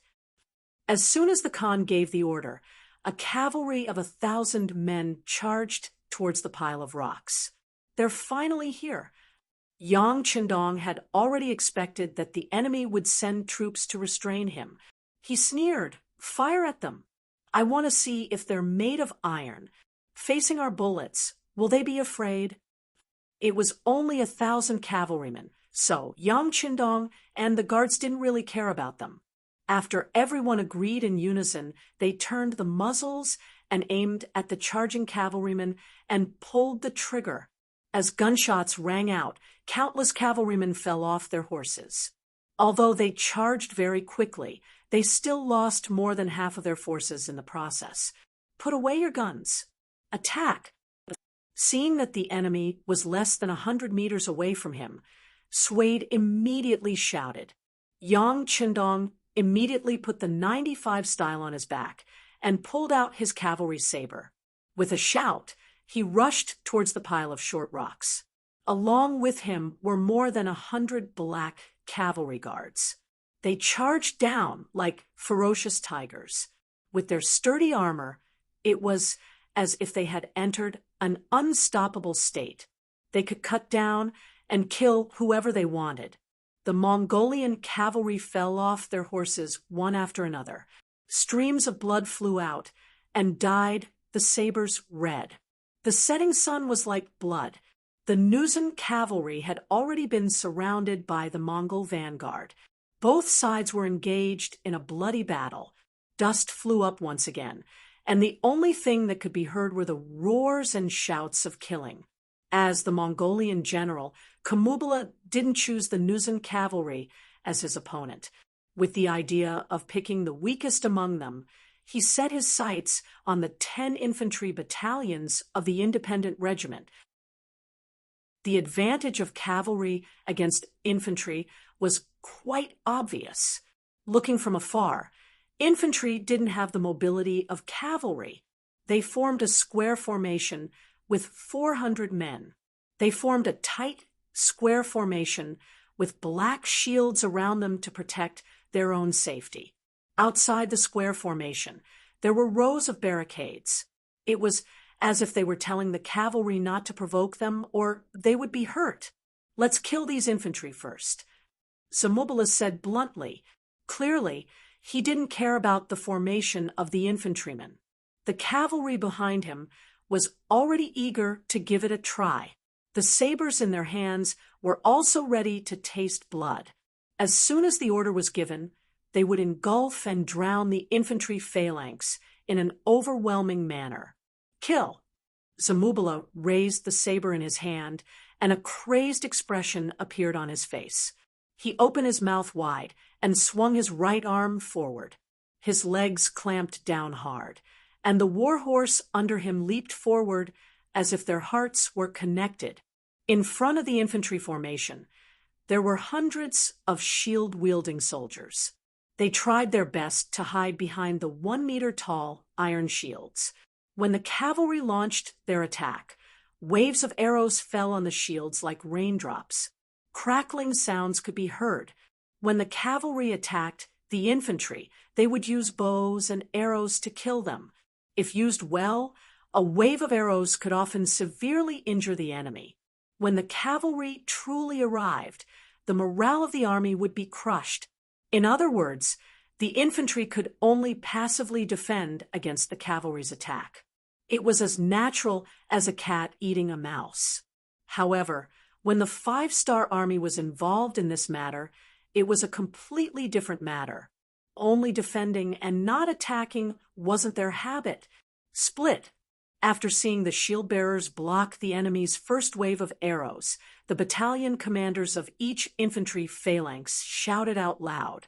The originally airtight square formation suddenly split into two from the middle. In the middle of the square formation, there were hundreds of musketeers. Some of them were lying on the ground, some were half-squatting, and some were standing. They were divided into several echelons and formed a unique scenery. Fire! Fire! Fire! When the battalion commander gave the order to attack with a hoarse roar, the 100 gunmen with Type 81 rifles began to spit out their own tongues of fire. As the gunshots rang out, the enemy riders fell to the ground one by one in coordination with the sound of the gunshots. Since they were prepared, the Mongol cavalry were caught off guard. Some of them were just brandishing their sabers when they were shot in the chest. Some of them had just jumped over the barricades when they were shot in midair along with their horses. Some of them were running with their heads down when they felt a sharp pain in their chest and fell off their horses with a plop. Even more of them had lost their lives before they could even figure out what had happened. Even if they were dead, their horses were still running forward without them knowing. Luckily, the dense barricades were effective. In the end, without the guidance of their owners, the war horses were forced to stop in front of the barricades. The musketeers were the original auxiliary soldiers. The current independent regiment was built on the foundation of the 6 auxiliary battalions. In other words, there were more than 2,000 auxiliary soldiers who knew how to use guns well. Now, there were only 10 infantry formations, and each formation only had 100 gunners. It was easy to gather them. This was also the trump card that Tiger Edge had prepared when training the infantry of the independent regiment. Now that it was used, it brought about an astonishing power and effect. The 1,000 auxiliary soldiers each held a Type 81 rifle that was much more powerful than the Type 81 rifles of this era. When the sound of gunshots rang out and the enemy cavalry was killed one by one on their horses, it was a shocking sight. Even the soldiers of the other independent regiments who were captured during the Battle of Liaohe were shocked by the strength of the auxiliary soldiers.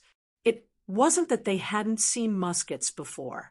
In fact, because they were all comrades, they had even seen them up close. It was just that before they became auxiliary soldiers, they didn't even have the right to touch a gun. Because of this, many of their comrades were angry. They thought, "What are you guys so proud of? Isn't it just muskets?" The great Ming Empire already has these things in their army. However, when they saw and experienced everything, they were still shocked. They were both muskets, but there were obviously too many differences. For example, the stability, continuity, lethality, and so on. Although they only served in the New or Ganduzi region and didn't have the chance to come into contact with muskets, they could still feel the difference between the muskets in their comrades' hands and the Great Ming Empires. This was because if the Great Ming Empire had muskets with such lethality, with their advantage in numbers, would there be anyone who could be their opponent? The Divine Arms Battalion. Zamubala's face, which was as red as blood, showed a horrified expression.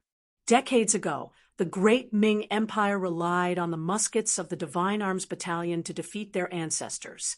After all these years, they originally thought that the Great Ming Empire had been divided into the north and the south. They originally thought that Baiming was an arrow at the end of its flight after the incident at the Tumu Fortress. It was time for the Mongolians to rise again. But now, when they saw the scene of thousands of muskets firing at the same time, they knew that the misfortune of the Mongolians had arrived again. It was just a charge, but they lost thousands of cavalrymen. These were all the good men of the Mongolians in the Gobi Desert. They all had families, brothers, and sisters. Now that they had all died in battle here, how was he going to explain it? Zamubala felt like he had punched an iron plate. He originally thought that it would be an easy move to use cavalry to deal with infantry, but now they had suffered heavy losses before they could even charge over. If they continued to fight, how many of their brothers would they have to lose before they could obtain a victory? They were no longer as arrogant as before, nor were they as confident as before. Zamubala wanted to pass on what happened here to the Khan. How could their 20,000 cavalrymen deal with such a powerful enemy who possessed firearms? Zamubala felt a headache coming on. Khan Sud also felt a headache coming on. It was not because of anything else, but because a scout had reported that a large number of cavalrymen had suddenly appeared on both sides of them. Although they could not see the situation of the other party, they should be enemies and not friends. Why are there still enemies? Didn't Tua you say that the 5-star army has less than 10,000 soldiers? Khan Sud's expression changed from the confident look he had before. He started to feel conflicted. He believed that even if the enemies that appeared on both sides were on the same side as the 5-star army, with his 20,000 Mongolian soldiers, he did not have to worry about losing. But after spending so much effort, and in the end, sacrificing 800 of his own men to kill 1,000 of his enemies, just to fight a bloody battle with a 5-star army that he didn't have much hatred for. Was it worth it? What was his goal? Just as he was conflicted over this question, one of Zamubala's soldiers ran over. Khan, something bad happened. The enemy has the Divine Arms Battalion, the Divine Arms Battalion. What's the matter? Why are you making such a big fuss? Khansud was already in a bad mood. When he was shouted, his expression became even worse. Isn't it just the Divine Arms Battalion? I already know. Chapter 690. Of course, Suda knew. Previously, when Beta Persei came over to persuade them not to act rashly, he fired his flintlock, which gave the other party a chance to escape. Flintlocks were indeed one of the nemeses of cavalry, but it was only effective when there were a lot of them. Seeing that Sud Khan didn't seem to pay attention to his shouts, the bodyguard thought for a moment and realized where the problem was. Thus he shouted again, "Khan, it's thousands of Great Ming's Divine Machine Battalion. They all have powerful flintlocks in their hands. General Zamubala has suffered heavy losses after charging several times." This time, the problem was finally explained clearly, and Suda's expression became more and more unsightly. What? Thousands of Great Ming's Divine Machine Battalion? That must be the Divine Machine Battalion. My God, how is this the 5-star army? It's clearly the main force of the Great Ming dynasty. How did we end up fighting against them? Finally, Suda realized how stupid of a decision he had made. He actually treated the main force of the Great Ming dynasty as a soft persimmon. When he thought of the scene of the Great Ming dynasty sweeping through the grassland decades ago, he felt a chill in his bones. Quickly go and tell General Zamubala to retreat. Retreat. Since they already knew the true situation of the 5-star army, and more importantly, they knew that the enemy had a powerful weapon like the Divine Strategy Battalion. In that case, there was no need for them to continue fighting. If they continued fighting, they would only suffer even greater losses. Looking at the somewhat chaotic battlefield and the dust that filled the sky, no matter how unwilling Suda was, he still made a very unwilling order. Pass down the order, all troops retreat. Finally, the order to retreat was issued. Hearing this, the soldier who passed down the order breathed a sigh of relief for some reason. He was also a cavalryman who had experienced countless battles, but he had never paid such a heavy price in such a short period of time like today. It hadn't even been 2 hours since the start of the war, but as far as he knew, the number of cavalrymen who died in the battle had already reached 3,000. This was still the number of Mongolian soldiers who couldn't be counted. Now, no matter how big the smoke was, it would be difficult to calm down until the result was clear. Even if they lost 3,000 cavalry in 2 hours, it was not a pain that the Mongol army could bear. The 5-star army's reinforcements were about to arrive. Retreating now was the wisest choice. The messenger replied loudly and turned around to pass on the message. For a period of time, regardless of whether it was the Mongolian cavaliers who were fiercely attacking Yang Qindong's cavaliers at the pile of short rocks or Kambala's men who wanted to take advantage of the situation and use their cavaliers to fight against the infantrymen, when they received the news, all of them sighed in relief, as if a heavy burden had been lifted from their shoulders. Then they ordered their army to retreat. Zamubala wanted to take advantage of the situation, but didn't succeed. Seeing that the situation wasn't good, he wanted to retreat. How could Tiger's Mane give in? Previously, when Zamubala was dealing with the infantry, he didn't have any intention of helping out with the 6 cavalry battalions. This was because he believed in the strength of the infantry battalions. He knew how powerful these infantry battalions were with Type 81 guns. Now that the other party had suffered a loss and was afraid, it was time for him to take advantage of the situation. Come on, cavalry warriors of the independent regiment. It's time for us to perform. Charge with your regiment commander. Tiger's Mane acted just like how he dealt with Hilario's cavaliers. He was the first to charge forward on his horse. Following behind him were 6 battalions, more than 2,000 cavalry warriors with sharp sabers in their hands. They had been conserving their energy at the side. Now that it was finally time for them to act, how could they be courteous? All of them fought to be the first to charge forward and kill the enemy. At the pile of short rocks, the Mongolian cavaliers used various methods to try to surround Yang Qindong's troops. However, after all of them failed, they finally became obedient. Facing the mouth, nose, and eyes that could be injured, they were all helpless. Luckily, the messenger passed on a new order. The Khan ordered the army to retreat. Instantly, everyone heaved a sigh of relief. They didn't stop and turned around to leave. Young master, they are retreating. Beside Yang Qindong, Beta Persei, who was already covered in blood from all the killing, panted heavily as he spoke with a look of satisfaction. It was no wonder that Beta Persei had such a reaction. When he was by the young master's side in the past, he was always worried about the dangers on the front lines. Under normal circumstances, he would be at the command center. This time, relying on the advantage of the black armor and the might of the warhorse, he had finally reached the front lines. Now that he could kill to his heart's content, how could he not be carefree? They are going to escape, but can they escape?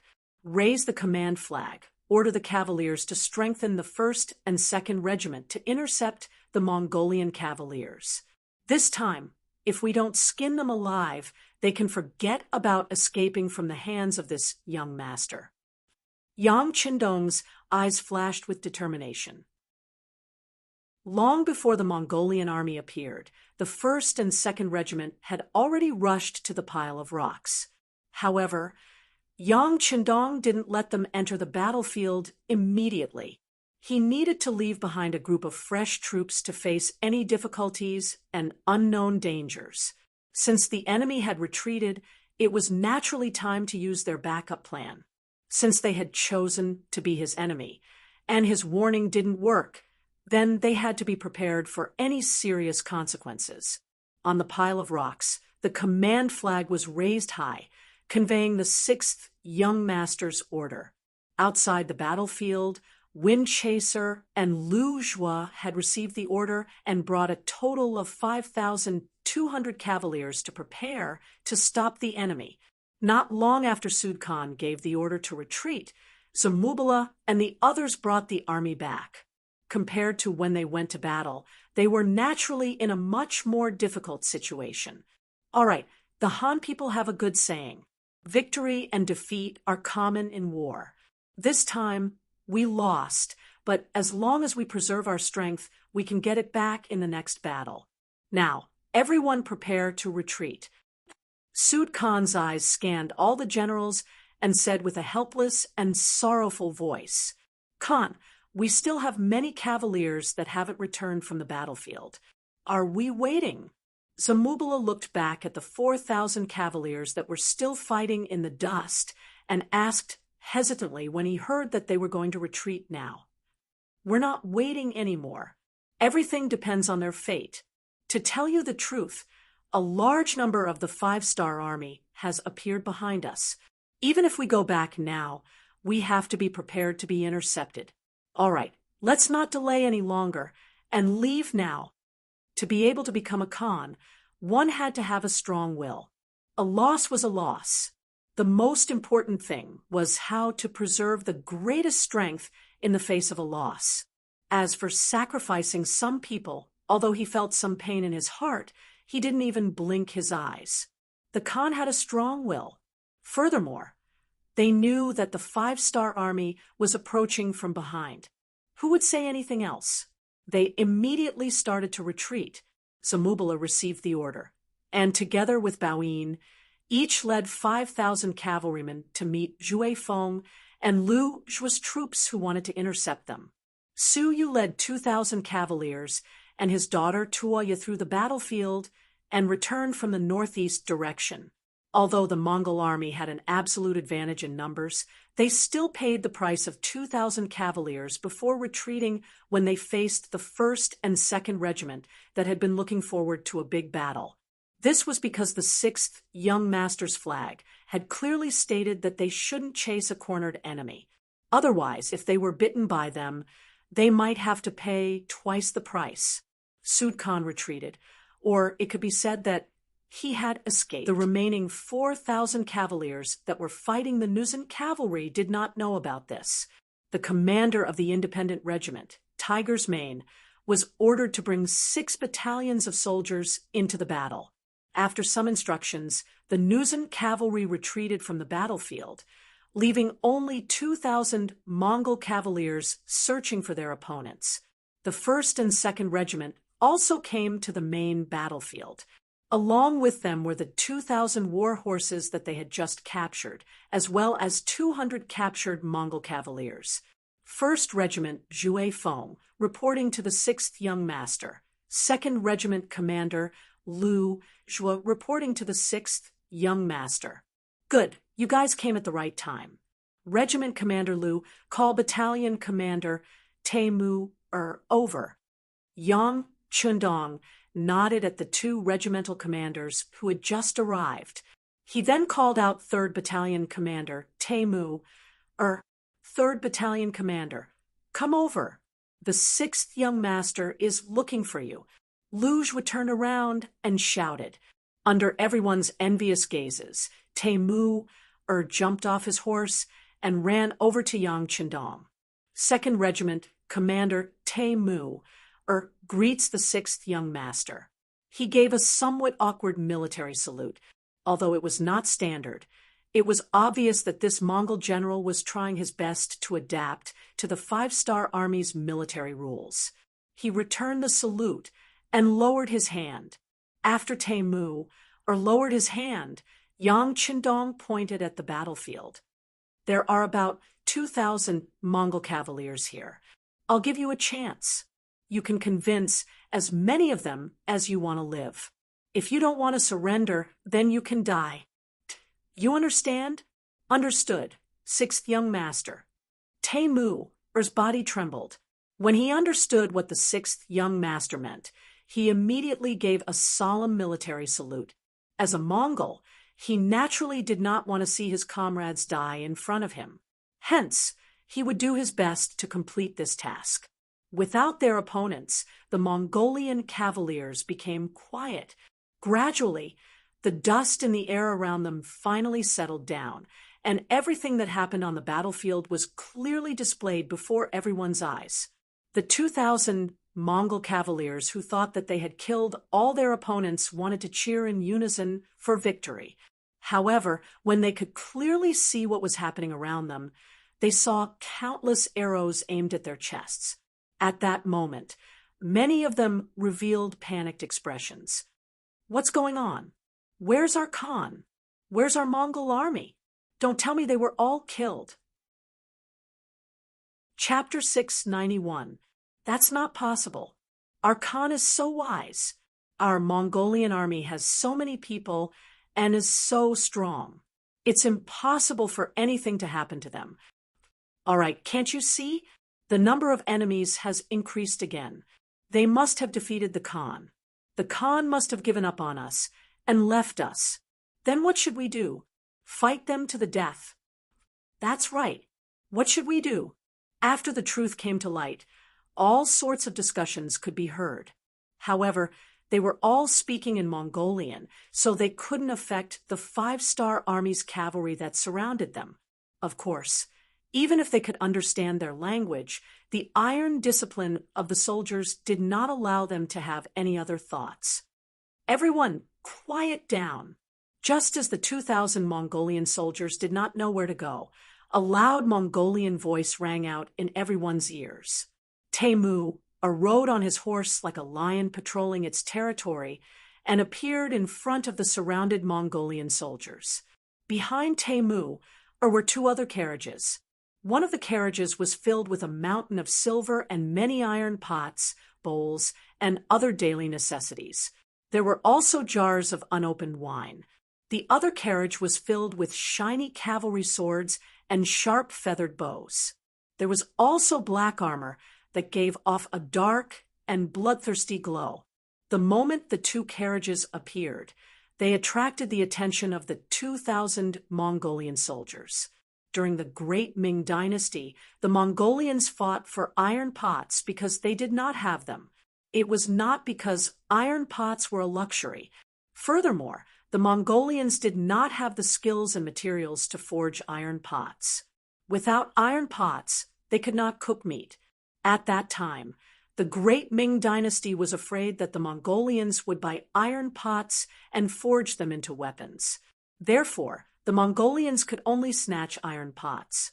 As a result, a group of fully armed Mongolian soldiers would often harass the Han people just to snatch an iron pot. It was quite a comical scene. Taimur was a Mongolian. He was very clear about what the Mongolians needed and desired. Instead of trying to persuade or reason with these people, it would be better to give them something tangible and give them what they desired the most. Noticing the greed and excitement in the eyes of the Mongolian cavalryman, Taimur knew that he had made the right move. With confidence, he said loudly, "Do you see that? As long as you're willing to surrender and join the 5-star army, all of these things will be yours. Not only that, you'll also be able to receive a decent amount of money every month. If you perform meritorious deeds on the battlefield, you'll even receive additional rewards. It can be said that the 5-star army has many good things that no one can imagine. You are all brave warriors." The 6th young master, because he respects you. Of course, if anyone wants to be unconventional and want to repay your Khan's kindness with death, you can also take out your saber and stand out. I will stand right here and will not move an inch. If you have the ability, then just kill me. At this point, Taimur took the initiative to pause for a moment before saying, "Of course, you have to think it through before you act. If you draw your sabers, you might die before me. As long as you've made up your mind, you can do it." "Oh, right. I'm afraid you don't know what happened just now. Your Khan Sud fled when he realized that he was no match for my 5-star army. I didn't tell you anything. I have to say, you are all abandoned children. I really feel sorry for you. For a Khan like this, is there any need for you to serve him? Isn't it too worth it?" When Taimur finished speaking, there were still a few Mongolian soldiers who wanted to test his saber with their own bodies. Some of them had received Sud's kindness. If it wasn't for this Khan, their lives would be very difficult. However, when they heard the last sentence and heard that Sud had abandoned them, the Mongolian soldiers who wanted to step forward and show their loyalty hesitated. It was not worth it to risk their lives for a Khan who abandoned them. None of the Mongolian soldiers rushed forward. This was within Taimur's expectations. The 5-star army soldiers were all around them. Unless they didn't want to live anymore, who would take the initiative to rush out and die? Good. Since no one objects, I will take it that you have chosen to surrender.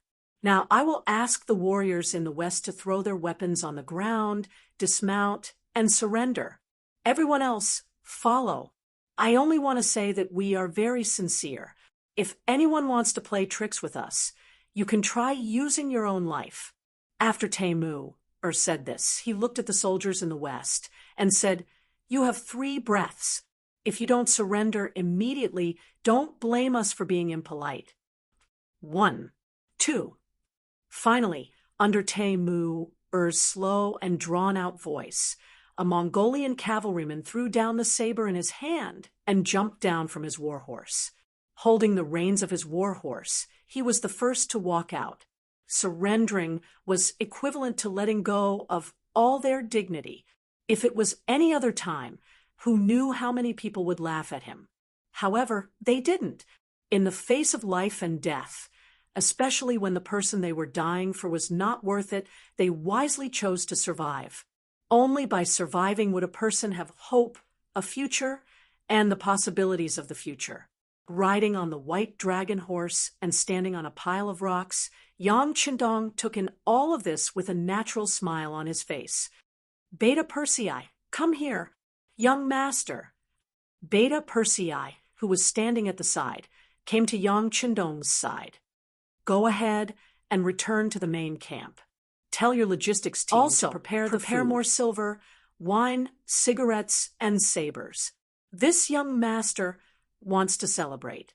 Also, send a telegram to Tsuxian City when you return. Tell them to quickly transport the next batch of resources. I want as much as you can. Don't think it's too much. Yang Qindong chuckled. Yes, young master. Beta Persei naturally nodded in agreement. However, out of worry, he still asked, Young master, are the resources still being transported by sea? Yes, just like last time. Yang Qindong nodded. After the continuous battles, the strength of the 5-star army had increased tremendously.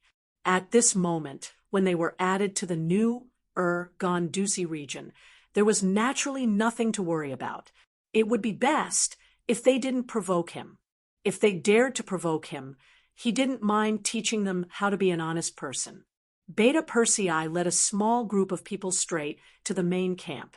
After the Mongolian cavalry put down their weapons, handed over their horses, and became infantry, they followed the main force of the 5-star army back to the main camp dozens of miles behind them. At this moment, the sun was about to set, and a touch of red hung on the horizon.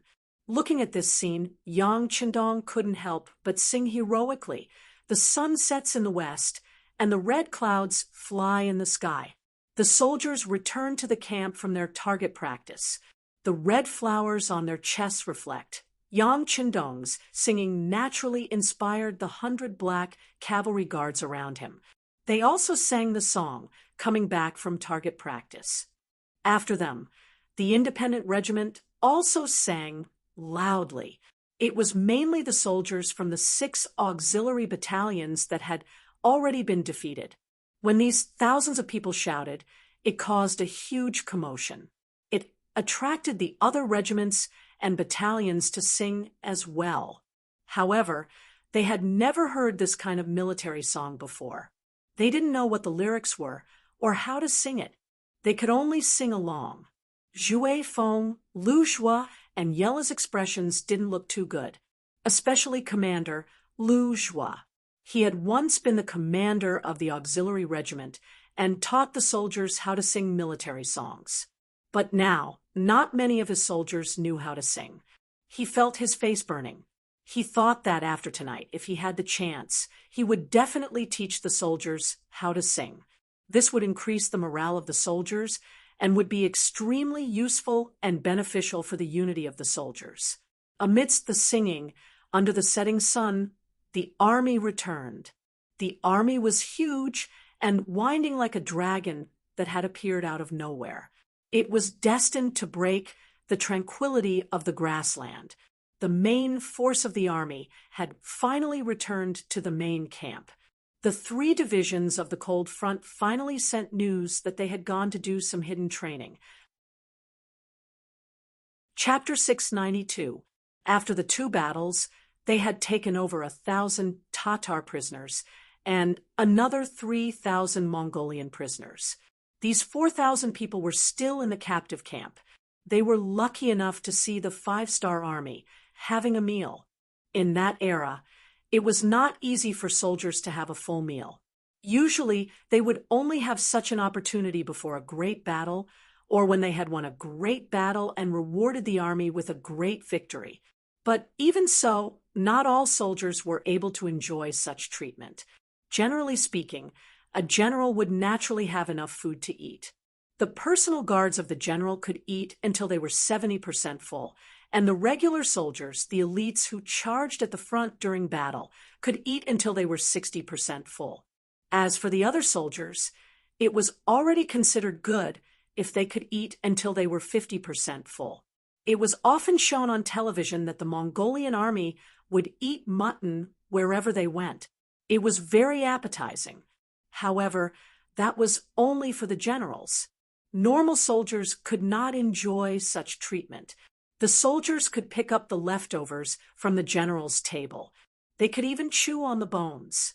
Normal soldiers could not even think about it. The people of that era were really poor. They only had 2 meals a day. Being able to fill their stomachs was already not bad. However, what they saw today was that almost all of the 5-star army soldiers, no matter if they were generals or normal soldiers, no matter if they were in charge or in charge of logistics, they could all eat until they were full. Even the captives who had not made up their minds had food placed in front of them so that they could eat as much as they wanted. This scene after scene shocked the captives. Some of the Mongolian soldiers, who were smart among the captives, took the initiative to greet some of the friendly Mongolian soldiers who were also part of the 5-star army. They used the chance to get close to them and asked some questions that they did not understand. All right, we all know what you guys are thinking. Let me tell you, in the 5-star army, as long as we fight and train hard, we do not need to worry about food and drink. Not only that, after we eat and drink, we still have food for our minds. Look, this thing in my hand. Look, it can smoke. It is called a cigarette. What is a cigarette? Is it tasty? The Mongolian captives who saw it for the first time were interested. Of course you can't eat it. This thing is for sucking and smoking. Look at me. While speaking, the soldiers of the 5-star army took a light puff of their cigarettes. Then, they put the cigarette into their mouths. After inhaling a portion of it, they slowly spat out a portion of it. They looked extremely satisfied. Aya, this thing is very interesting. Can you give me one to try? One of the captive soldiers asked curiously. That won't do. This thing isn't for normal use. It can only be earned during military exploits. Hee hee. In this battle, I killed 4 enemies and injured 1. According to the rules, I can get 45 cigarettes, which is more than 2 packs. If I save some, it will be enough for me to live freely for a while. Ha ha ha. After saying this, the warrior turned around and left. It was as if his spoils of war would be snatched away by the captives if he stayed.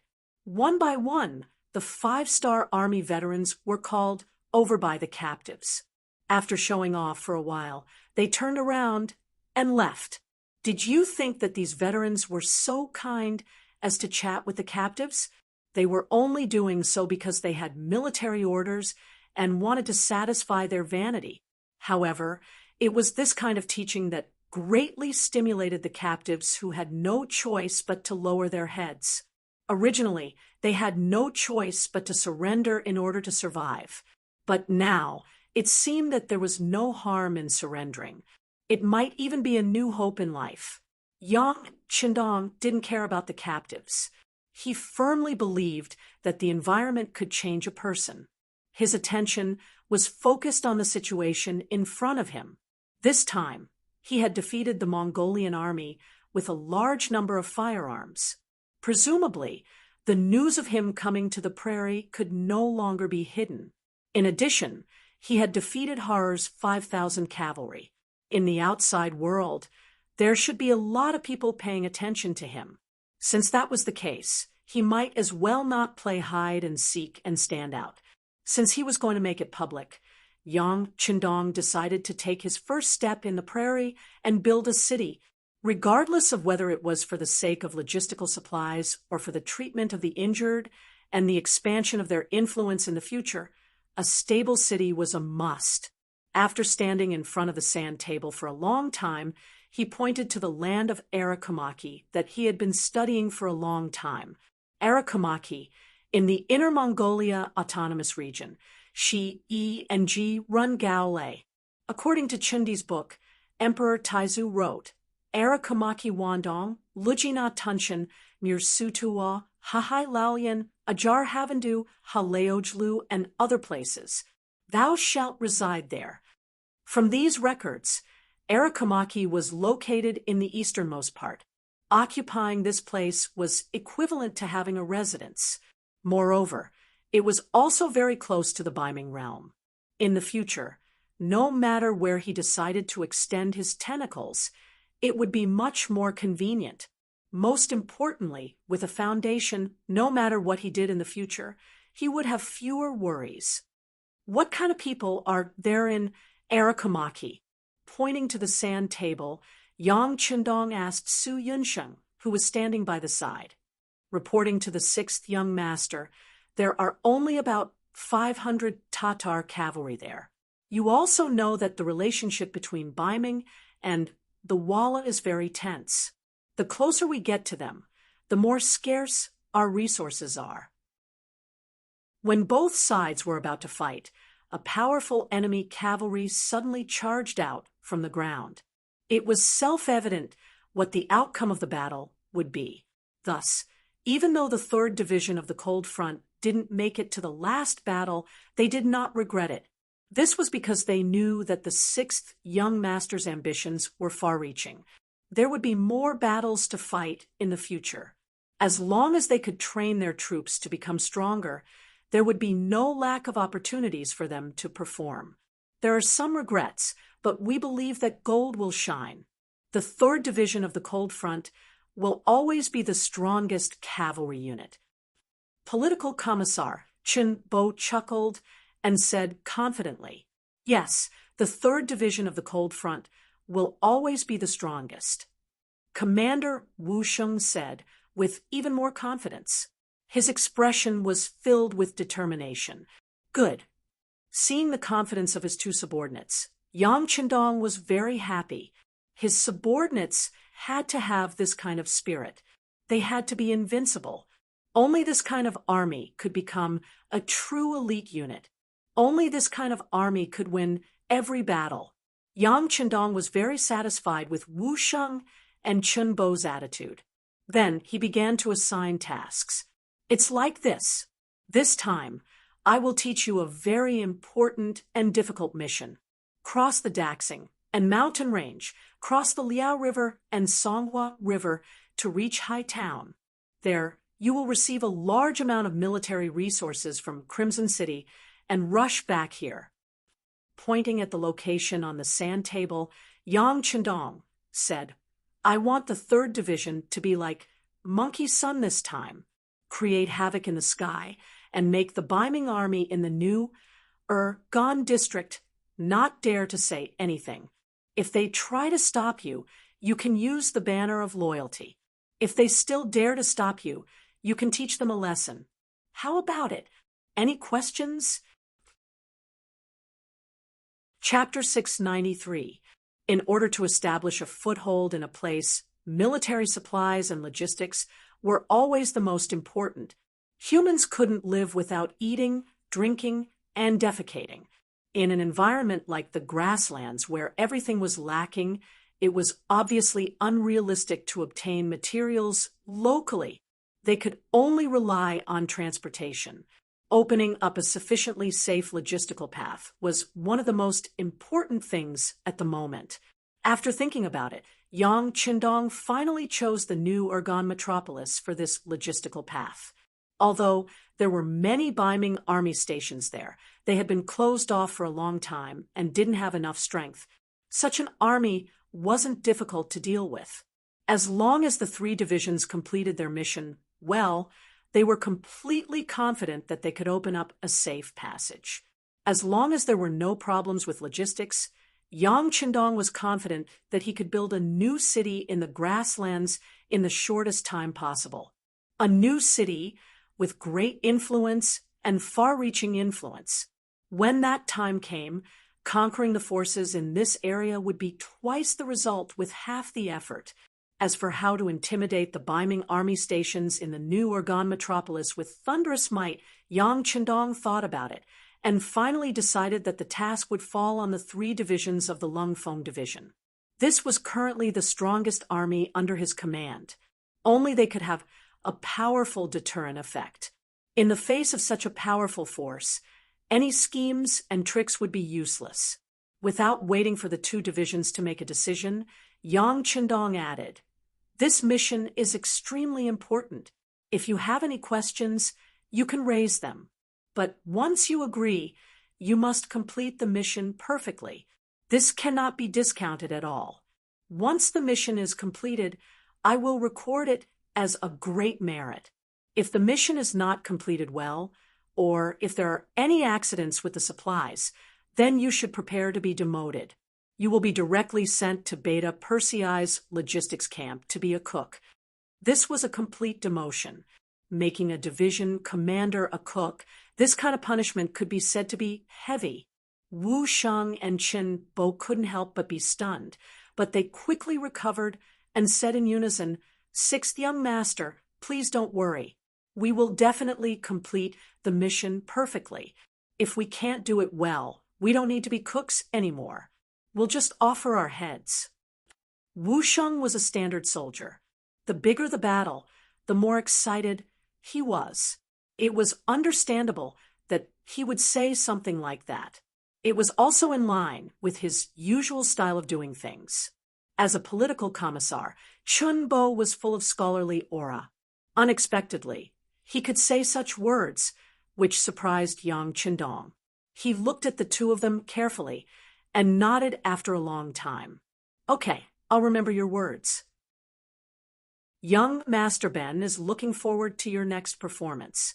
Pack up and leave early tomorrow morning." Chun Bo's performance really made Yang Qindong's eyes light up. He even thought that since this person's character was so determined, then he should test him a little more. If there were no problems, then this person could be trained as a military supervisor in the future. It seemed like a waste for such a hot-blooded officer to become a political cadre. Chun Bo didn't know that his performance in Yang Qindong's eyes would give birth to such a realization. After he and Wu Sheng gave a standard military salute, he left the command tent and called for an emergency meeting with the officers of the 3 divisions. After the two of them left, Yang Qindong's eyes fell on the map again. His eyes still fell on Erakumaki, the old city built by the great Ming dynasty in the grasslands. He imagined that after tonight's reconnaissance battalion took action, this city would belong to him. It would also become his first strong force in the grasslands. At this moment, he even thought of a name for this new city. Since it was going to start here, then it would be called the First City, Erakumaki, this city that had been abandoned by the great Ming dynasty, and who knew how many times it had changed owners, now looked extremely desolate. There were no traces of people walking around in the city at all. Only the dilapidated walls could be seen from time to time, and one could imagine the former glory of this place. It wasn't the first time Su Yunsheng came here, but for tonight's military operation, he once again disguised himself and appeared here. In order to not attract attention, he only brought 2 of his trusted aides and the reconnaissance battalion's 1st company commander, Yenda battalion commander. There are only 500 enemy cavalry and 1,000 Mongolian civilians. If we want to take over this place, why do we need to be so careful? I just need to move out, and the mission will be completed. Yenda was very dissatisfied with the battalion commander's cautiousness. In his view, there was no need to spend so much effort on such a deserted city. Caution is the parent of safety. Su Yunsheng shook his head. Then, as if he thought of something, he looked up at Yenda and said, "Commander Yen, people can have pride, but they can't have arrogance. If you continue to look down on everything like this, I will consider transferring you out of the reconnaissance battalion." Su Yunsheng suddenly became serious, and Yenda was really afraid. With his ability, he was more than qualified to be a battalion commander in any regiment. Even if he went to the 3 divisions of the Cold Front, it wouldn't be a problem for him to be a battalion commander. But the position of the reconnaissance battalion was too important. Any battalion commander who wanted to see the 6th young master would be able to see the young master. So, he would rather be a company commander here than go to another unit. This was because he saw the importance of the reconnaissance battalion. Battalion commander, I was wrong. I am actually very careful when doing things. Yenda immediately admitted his mistake. In reality, he was a very careful person. Otherwise, he wouldn't have become the company commander of the reconnaissance battalion's first company. Naturally, Su Yunsheng was someone who understood this principle, so he just reminded the other party. If he was really not satisfied, he wouldn't have reminded him and would have directly transferred him away. With the interlude just now, when Su Yunsheng wanted to do something, Yenda just followed at the side and didn't say anything. The four of them walked like this and unknowingly came to a house in the city. Here, they saw an old man resting outside the door. Looking at the old man's appearance, he was in his 50s. At that time, he was already considered a very old man. "Ha, old brother, how old are you?" Su Yunsheng had imprinted almost every corner of the city and every street in his mind. He had basically completed his mission and wanted to take a rest. When he saw the old man, he walked over without thinking and asked in Mongolian. He sat down beside the old man. The old man had already noticed Su Yunsheng and the other three. Seeing them sit down beside him, he wasn't surprised. Instead, he smiled and answered, "This old man is 56 this year." "Oh, that's still a very old man," Su Yunsheng said casually. "You can say that." The old man chuckled. His face was filled with reminiscence, and the vicissitudes of life were written all over his face. Seeing that the old man seemed to be reminiscing about something, Su Yunsheng didn't disturb him. Instead, he reached into his bosom and took out a piece of dried meat that he always carried with him. He also took out a bottle of old wine from the hands of two bodyguards and placed it in front of the old man. If you want to get what you want from others, you have to pay first. This was what Yang Qindong always said. Now, the scouts who were good at gathering information had learned most of it. The wine and meat that was suddenly placed in front of him made the old man, who was originally sitting at the door basking in the sun, stunned. Then, the way he looked at Su Yunsheng and the other three changed, allowing the old man to size them up in front of him. Su Yunsheng only smiled and didn't say anything. But unexpectedly, the old man suddenly said, "Although you are dressed like Mongolians, but if this old man didn't guess wrongly, you should be people of the Ming dynasty and soldiers of the Ming dynasty." Suddenly being exposed, the faces of Yenda and the two bodyguards couldn't help but tighten. They even instinctively wanted to pull out their swords to silence the old man. On the other hand, Su Yunsheng's expression didn't change, and his heart didn't beat fast. Chapter 694. Naturally, Su Yunsheng had his own reasons for saying this. First, he found that this old man named Zhang Shibao was very honest. Otherwise, even if he saw through it, there was no need to say it, because sometimes a wrong word could cost one's life. Secondly, he felt that Zhang Shibao still had a good impression of him, or rather, of Ming Run. Third, even if he made a wrong judgment, he was confident that he could make the other party stay and not let the news of him appearing here spread. Since that was the case, there was no harm in directly revealing his identity. It had to be said that Su Yunsheng's courage was quite big, and this time he made the right bet. Just after he reported his true identity, Zhang Shibao changed his unhurried expression and suddenly said with a shocked expression, "The Duke of Loyalty and Courage of the great Ming dynasty? Is it the Duke of Loyalty, who is known as the God of War and defeated the great army?" Zhang Shibao also knew the name of the God of War.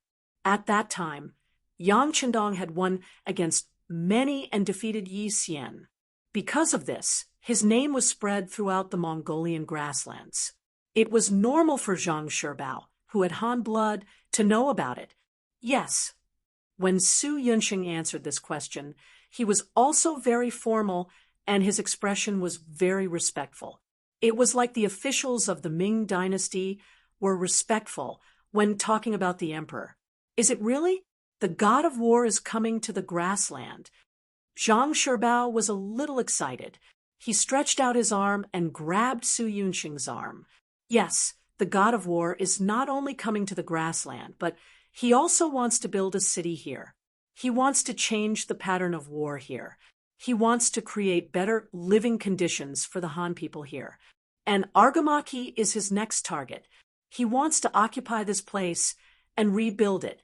At that time, you will be very happy to live here. Su Yunsheng felt that Zhang Sherbao was really excited. So he simply told him about his mission and Yang Qindong's current goal. It seemed to be a secret, but after tonight, everyone would know that Yang Qindong had occupied Arakamaki. It was no longer a secret. Su Yunsheng told the truth, which surprised Zhang Sherbao and made him very excited. Good, that's great. After saying good 3 times in a row, Zhang Sherbao's eyes actually held a trace of tears. Obviously, this news really made him very excited. Su Yunsheng was also excited and happy as if he had been infected. Look, this was what the people wanted. The 6th young master hadn't done anything yet, but his appearance had already made an old man like Zhang Sherbao so happy. Once a big city was built here, there would be even more people who would be happy. Once he had the support of the people, what was there to worry about? That's right. With the arrival of the war god, the future of the Han people will be much better. As long as they abide by the law, they will be able to live a better life than before. This should be what everyone wants to see. Su Yunsheng nodded and continued with the idea of praising the 6th young master. Zhang Sherbao's eyes lit up when he heard that. Then he repeated thoughtfully, "Can the Han people really live a good life?" Of course. You don't understand the war god. He has always been merciful to his enemies, but he is very good to the Han people. I'm afraid you still don't know that the former Jiaoji and Lancang kingdoms are now under the rule of the war god. The Han people there received a large amount of land, and their lives are better than before by 100 times. If you have the chance to go there and take a look, you will see that the Han people's faces are filled with all sorts of smiles. That is, happiness from the bottom of their hearts. A large amount of land that belongs to them. Zhang Sherbao continued to repeat. His eyes revealed a look of yearning. Yenda and the 2 soldiers saw this and couldn't help but feel happy. This was because they also had a part to play in this matter. Just when the 5 of them were immersed in the hope of a beautiful future, Zhang Sherbao's thoughts suddenly returned to reality. He looked at Su Yunsheng and said, "You guys should be here to act as the vanguard and prepare to occupy this place. Have you guys thought of how to deal with the Mongol cavalry? Also, how can we prevent them from destroying the spring in their desperation?" Su Yunsheng was about to confidently say that it was just 500 unguarded cavalry. Their reconnaissance unit would naturally be able to take them down easily. However, when he suddenly heard about the spring, his face was still filled with shock. Spring? What spring? You guys don't know? Zhang Sherbao also looked at Su Yunsheng and the other 3 with a puzzled expression. I really don't know. Please tell me, Elder Zhang." Su Yunsheng's face was a little red as he lowered his head. Speaking of which, although the reconnaissance unit was powerful, it wasn't as pervasive as the Security Bureau. In addition, Yang Qindong had just given the order to take down Alakumaki, so it was reasonable that he didn't fully understand the situation here. This, actually, is not a big secret. However, not many people know about it. Alakumaki City, there is a spring here. It is also because of this that the problem of water source is solved. This is also the main reason why the Great Ming dynasty chose to build a city here. Otherwise, wouldn't it be too troublesome to transport water from the Woolaga River? There are only about 1,000 people here. there are indeed 500 Tatar cavalrymen guarding this place. In fact, they are guarding this water source. Every half a month or so, the Tatar army will come here with water carts to collect water. As the military system continued to expand, the strength of the army also continued to increase. The mission of the Wolf Fang Special Forces had already changed. In Yang Chendong's words, their mission was mainly to carry out beheading operations and special undercover missions. This time, protecting the spring in Alakumaki City belonged to the undercover mission. After receiving the military order, Tiger's Mane quietly set off with a group of members. This night, for Alakumaki City, was no different from any other night.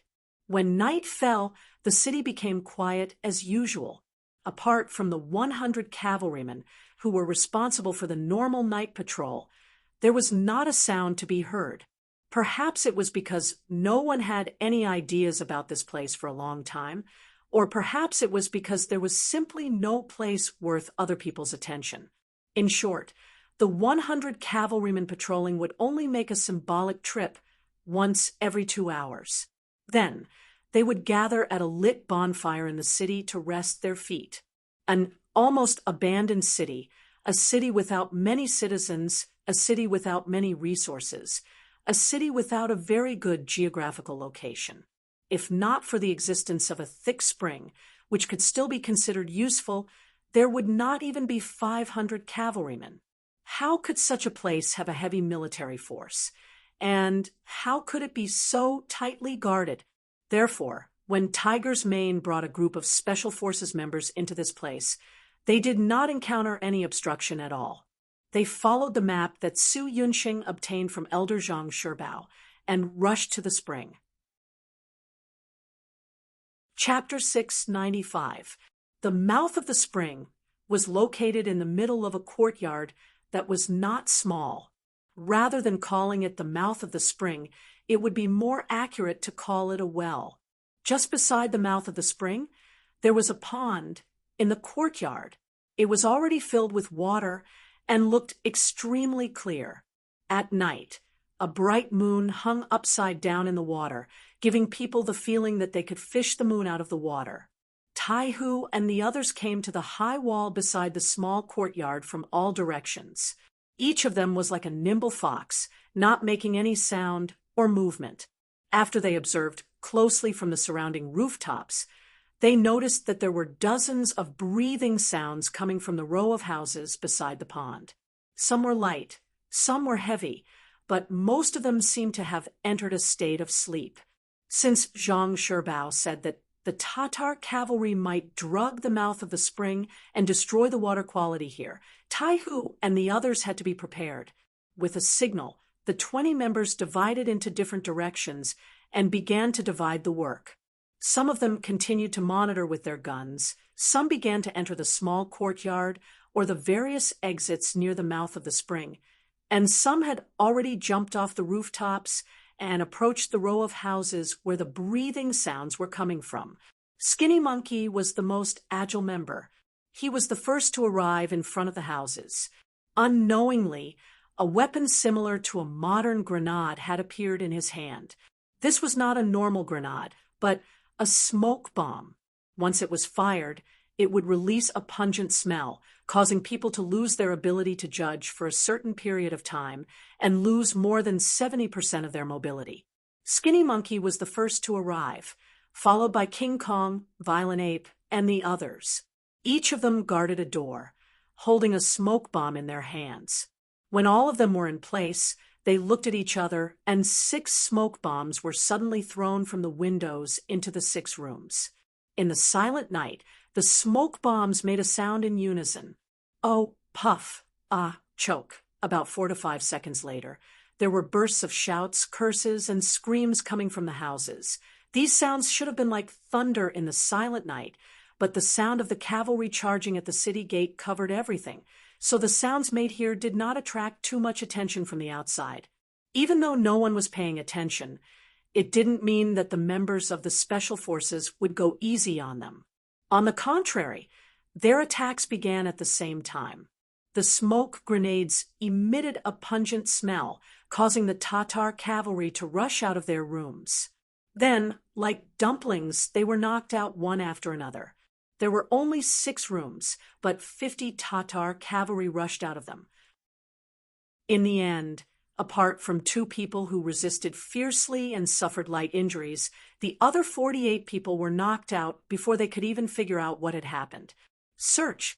After taking control of the situation, Iron Tiger gave the order. The members of Wolf Fang worked together and quickly found a large amount of poison in the room. Among them, they found a lot of arsenic, nux vomica, and other things. These things melted in water, and after being consumed, they would appear to be poisoned. It was hard to imagine what would have happened if Su Yunsheng hadn't found out about it. If the mercenaries didn't know that the water source had been destroyed, what would have happened after the army drank the water? Come, bring the 2 wounded over here, and let them drink the water in this pool. Iron Tiger was shocked and a little angry. Looking at the 2 wounded Tatar cavalry, he couldn't help but feel angry. If the 6th young master hadn't said that building the city required too much manpower, he would have killed them. But he could avoid the death penalty, so let them taste the water. If there really was a problem, they could only blame their bad luck. There was no time to poison them, or it could be said that they didn't think that someone would target them, so there was naturally no problem with the water. The 2 Tatar cavalry calmly drank the water. Seeing that everyone was safe, Iron Tiger let out a sigh of relief. He ordered his men to guard this place and not allow anyone to come close without orders. On the streets of Arakamaki, the sounds of killing had already become one. When the appointed time arrived, the cavalry of the reconnaissance unit began their attack. The first to be attacked were the 100 Tatar cavalry responsible for tonight's night watch. They thought that it would be an ordinary night like any other. But no one expected that the enemy would suddenly appear. While they were still far away, the sound of arrows piercing through the air could be heard. Most of the Tatar cavalry didn't even have time to react before they were injured. A few of the cavalry reacted faster. They had just mounted their horses when they were surrounded by at least 3 or 4 scouts. After a round of wild attacks, they were injured and fell off their horses.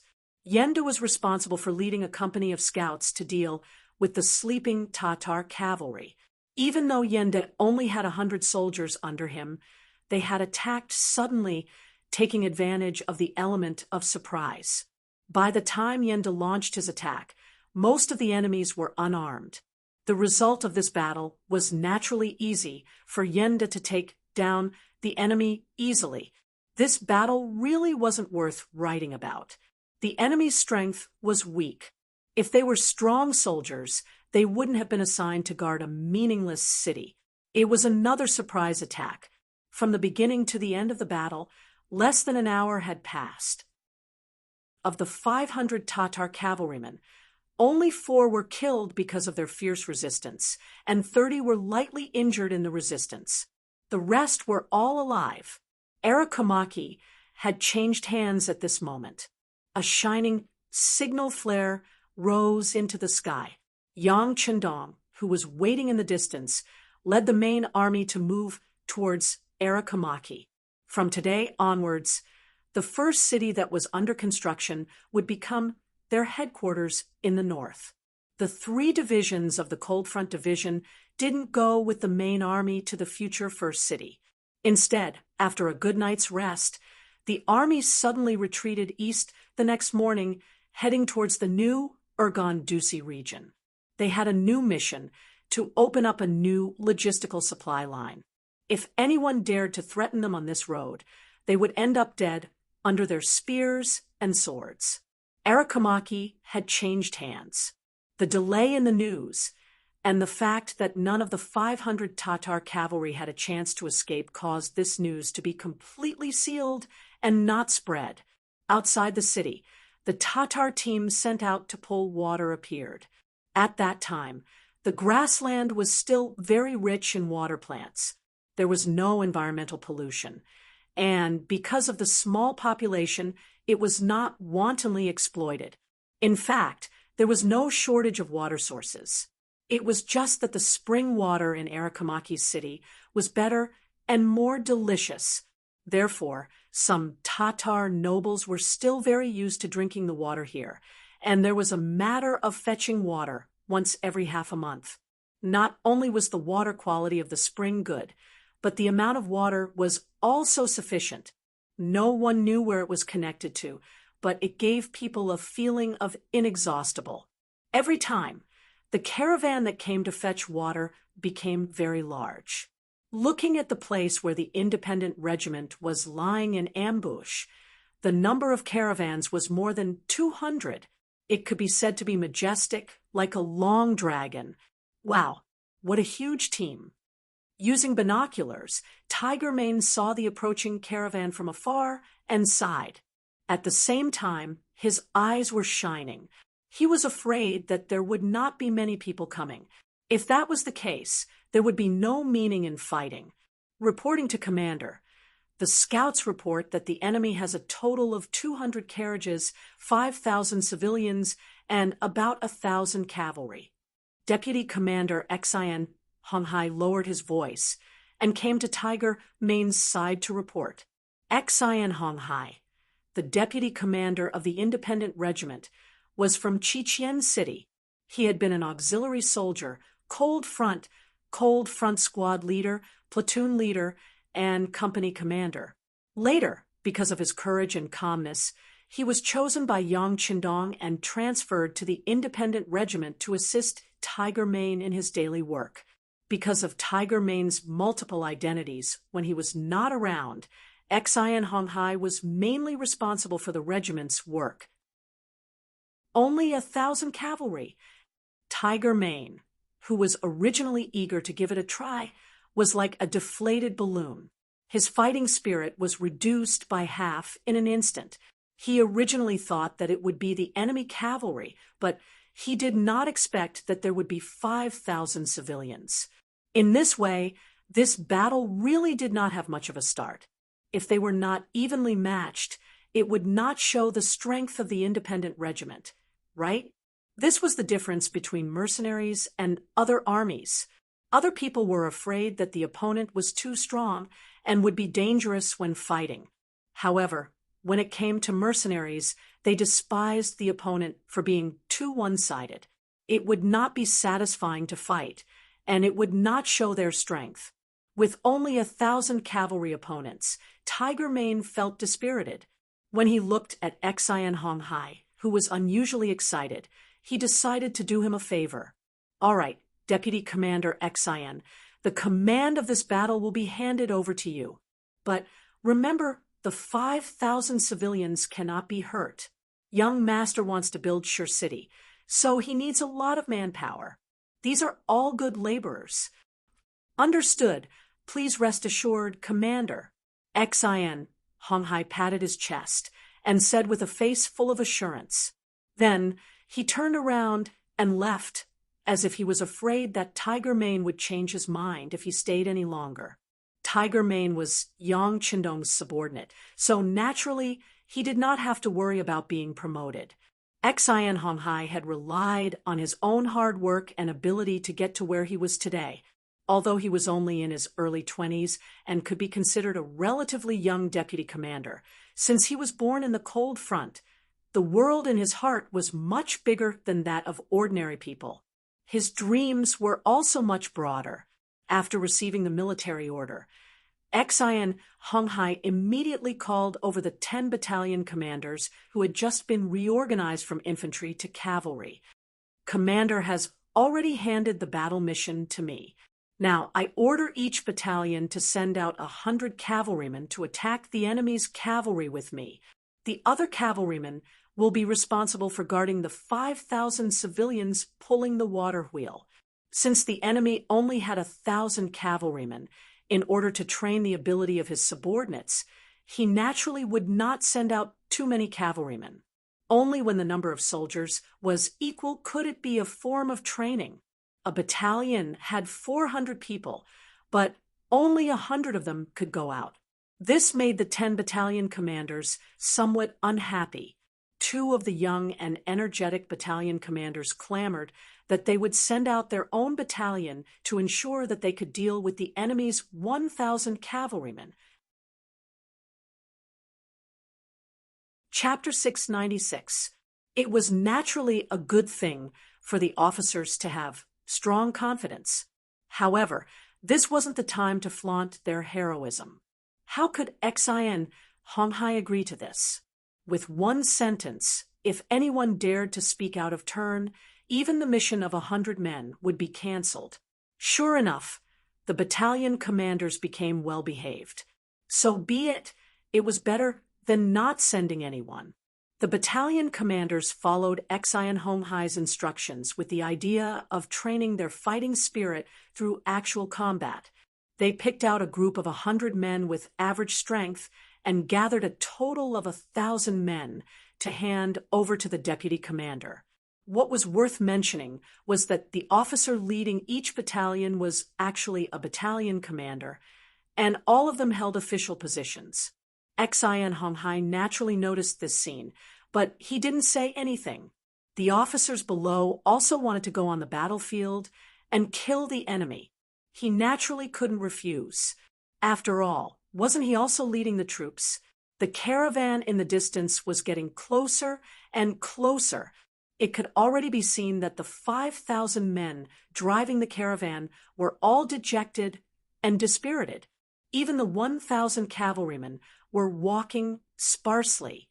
There wasn't the slightest bit of vigilance and formation that a cavalry troop should have. Although it could be said that the grasslands were currently in chaos, there was war everywhere. Many people were still fine when they left home in the morning, but who knew if this would be the last time they left home? However, in the face of danger, no one would have the idea of taking the water caravan. It was simply too worthless. It was too much of a loss to pay the price for these things. Even the common people knew that they shouldn't do things that were unprofitable, let alone a cavalry troop. Therefore, when the independent regiment suddenly appeared and Xian Honghai led 1,000 cavalrymen to kill from the side, the 1,000 Tatar cavalrymen looked at them as if they hadn't woken up from a dream. They looked at them as if they were looking at an idiot. It was as if they were saying, "Are you kidding me? We're just a caravan.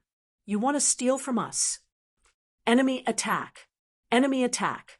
The leading Tatar Chiliarch only stared blankly for a moment before he reacted. He then pulled out his saber and shouted loudly. He intended to summon the morale of the army back in the shortest time possible. Kill! At this moment, Xian Honghai and his 1,000 cavalrymen were already less than 150 meters away from the Tatar cavalrymen. As the general leading the team, he shouted as he took out his bow and shot an arrow at the nearest target. He didn't use a flintlock because Xian Honghai didn't think it was necessary. Since they were cavalrymen, archery was still the best choice for long-range weapons. This was also a form of training for the troops.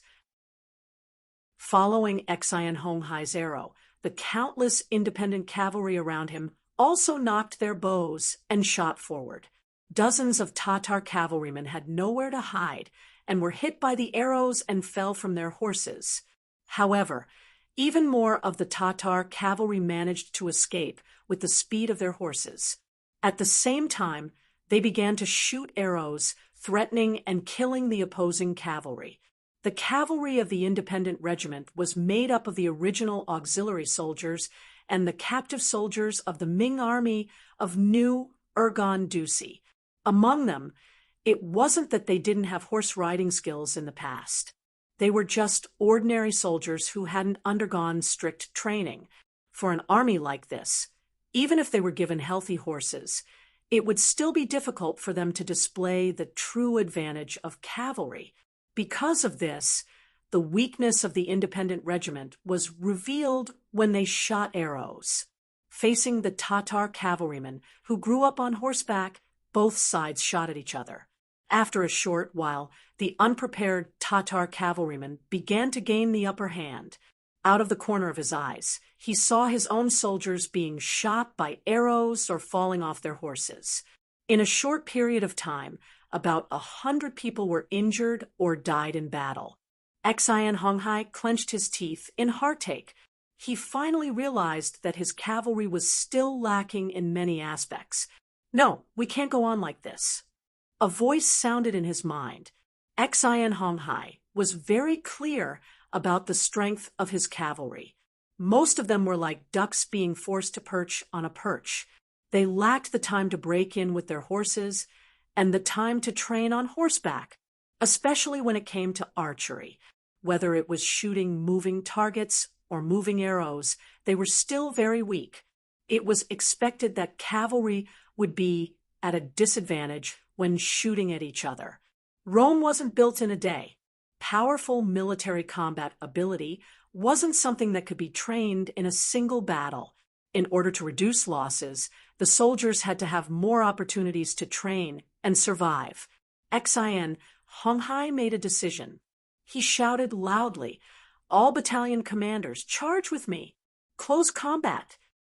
With Xian Honghai as the leader, he brought 10 battle-hardened battalion commanders to close in on the Tatar cavalrymen from all directions.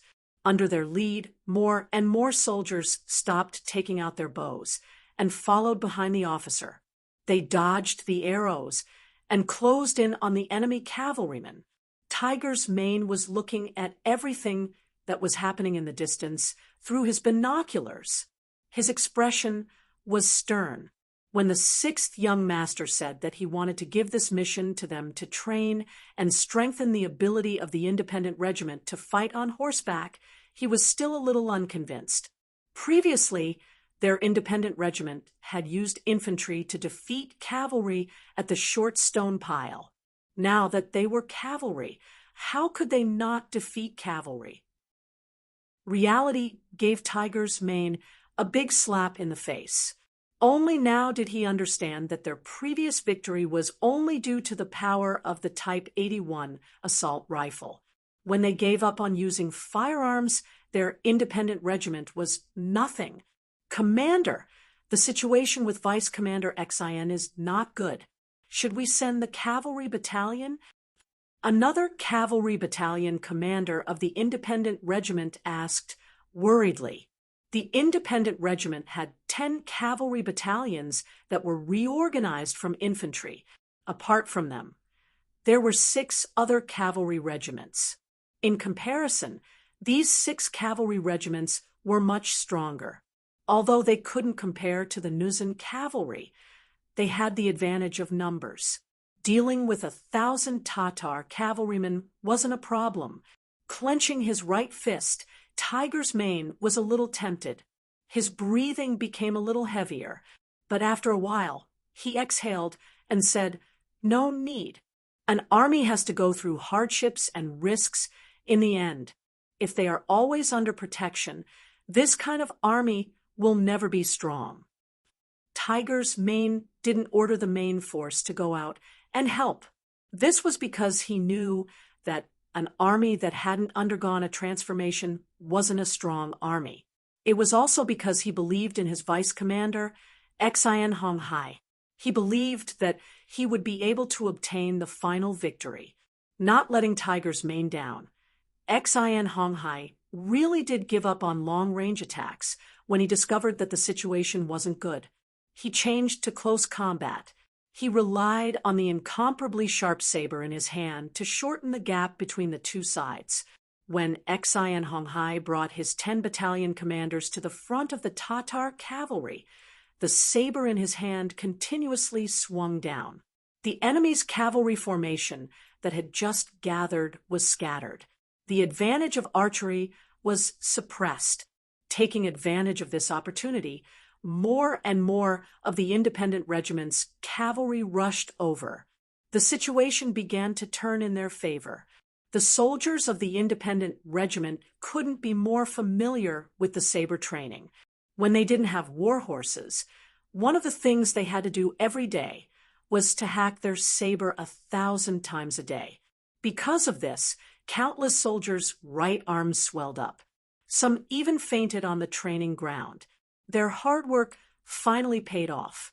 Under the supervision and urging of their commander, Tiger's Mane, Vice Commander Xian Honghai, and other officers, the soldiers swung their sabers quickly and powerfully. Now that they had changed to close combat, their hard work finally paid off. Ding ding dang dang. The sound of metal colliding rang out. Weapons collided with weapons, and the two sides that were previously suppressed entered a stalemate. This stalemate didn't last long. As the sabers continued to collide, cracks began to appear on the sabers of the Tatar cavalry. The quality of the weapons became the biggest factor that affected the outcome of the battle. Finally, after 7 or 8 clashes, the sabers in the hands of the Tatar cavalry began to break more and more. Both sides were riding horses, both were cavalry, and both sides were moving at the same speed. One side had weapons, while the other side only had a broken saber that couldn't threaten the life of the other side. The result was already predetermined: retreat. Seeing the sabers in their hands break one after another, the arrogant Tatar cavalry's expression changed greatly. They turned around and fled. They had already seen 200 water carts and 5,000 civilians being controlled by the enemy. Knowing that the difference in numbers was too great, they finally decided to retreat. They had to inform the generals of this news. The Tatar cavalry fled. They used horse riding skills that were more skillful than the independent regiment's cavalry to escape. All that was left for Xian Honghai, and the others were the horses' tails and the backs of the Tatar cavalry.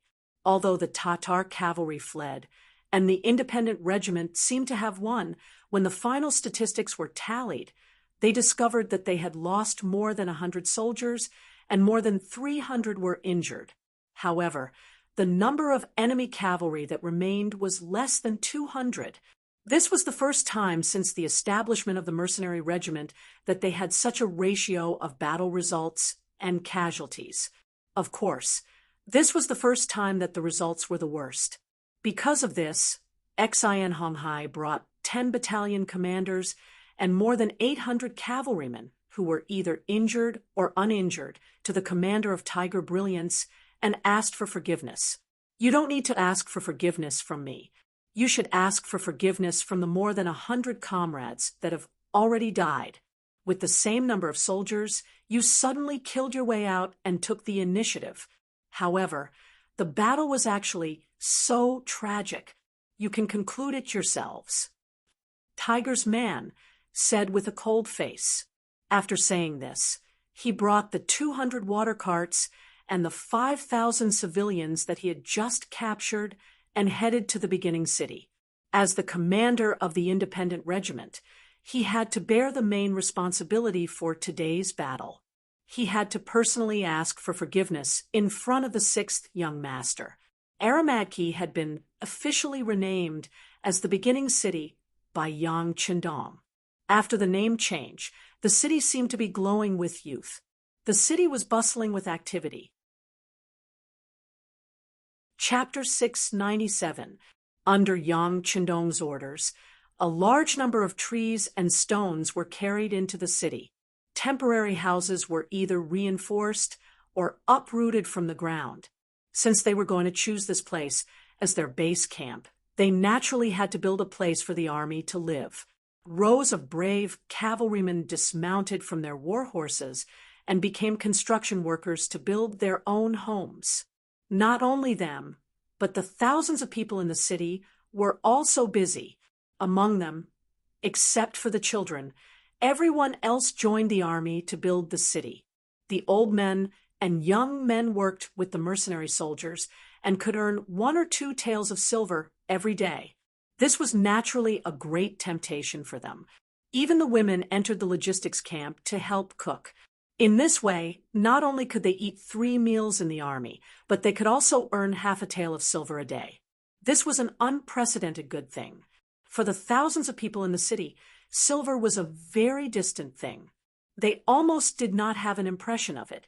The daily necessities were the men hunting and the women mending clothes. They were barely able to survive and not starve to death. But now, the appearance of the mercenary army gave them new hope. They were already fantasizing that with enough silver, one day they could buy the good things that they had always wanted to buy, but did not dare to buy. Perhaps when that day came, they would also be able to live a decent life. Yang Qindong had never lacked silver. The creativity of Crimson City had surpassed any force. The Outer Heaven Trading Company had also become the richest trading company in the world. The rare goods from their hands had now been circulated to the 5 continents and 8 places. Even among some unfriendly forces, they did not openly exclude Yang Xie's goods. After all, there were some things that even the aristocrats and royalty liked. Once they were openly excluded, they would no longer be able to get the goods that they liked and the items that could make their quality of life reach a higher standard. As the saying went, it was easy to do things with silver. Yang Qindong firmly believed that when a large sum of silver was spent, it would attract more people to come to the beginning city, either to work or to settle here. It would not be long before this place would become a big city, a strong city. Since it was called First City, Yang Qindong had a certain idea and hope in his heart. He wanted to build this city into one of the largest cities in the vicinity. In order to achieve this goal, he had to expand the original area of the city to more than 10 times its original size. This required an astronomical number of workers. Just as he was thinking about the lack of manpower, Tiger's Mane arrived. Yang Qindong laughed heartily when he heard that. Very good. Arrange for them to start working immediately. Oh, right. In order to let them put in all their strength to the maximum, you can tell them that if they perform well, not only will they regain their freedom, but they will also be paid several times more than outside. Yang Qindong seemed to be in a good mood. When Tiger's Mane agreed, he took the opportunity to talk about the performance of the independent cavalry on the battlefield. In the end, he even took the initiative to reflect on himself, saying that he had failed in his leadership and asked for punishment. The 10 cavalry battalions that were established after the independent regiment were not trained by Tiger's Mane. They were just ordinary soldiers from the Ming Guards. In terms of military quality, they could only be said to be average. If not for the fact that he did not want to reveal his identity and whereabouts at that time, he was afraid that these people would have been released at that time. However, since they had stayed for such a long time, and after they understood the situation of the mercenaries, they also wanted to join. Yang Qindong naturally could not refuse. This gave them the opportunity to enlist in the army and even become a glorious cavalry. However, a weak foundation was a weak foundation. This was an indisputable fact. This battle had already exposed too many of their weaknesses and shortcomings. Normally, if it were any other general, they would have given up on this kind of army. After all, training a qualified cavalry required a lot of energy and financial resources. Even training an excellent cavalry required more time and effort than training 5 infantrymen. However, since they were fated to join the mercenary army, Yang Qindong couldn't just leave them be based on the principle of not giving up on them. After thinking for a while, he took the initiative to say, "How about this? I will give you a month. In this month, unless the situation is urgent, I will not arrange any combat missions for these 10 battalions. After a month, there will be an assessment.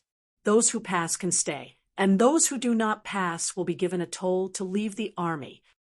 No matter what, these cavalry soldiers were still Han disciples. Just based on this point, Yang Qindong was worthy of giving them a chance. Tiger's Mane was originally worried that the 6th young master would be angry at their failure to fight and directly dismiss the soldiers who had just become cavalry soldiers. After all, in the army, survival of the fittest was too common. If that was the case, as the commander of the independent regiment, he could not say anything. Fortunately, the sixth young master still remembered their old friendship and promised to give his brothers a chance to become stronger. He immediately respectfully saluted. "Thank you, young master. I thank you on behalf of the 4,000 brothers." Ha ha. In this manner, after merely 10 days had passed, there was an additional solid outer city that was 6 to 7 miles long outside of the beginning city. Looking from afar, it had a trace of majestic appearance, and the embryonic form of a large city was beginning to appear. The movement in the beginning city naturally attracted the attention of the other forces in the surrounding area.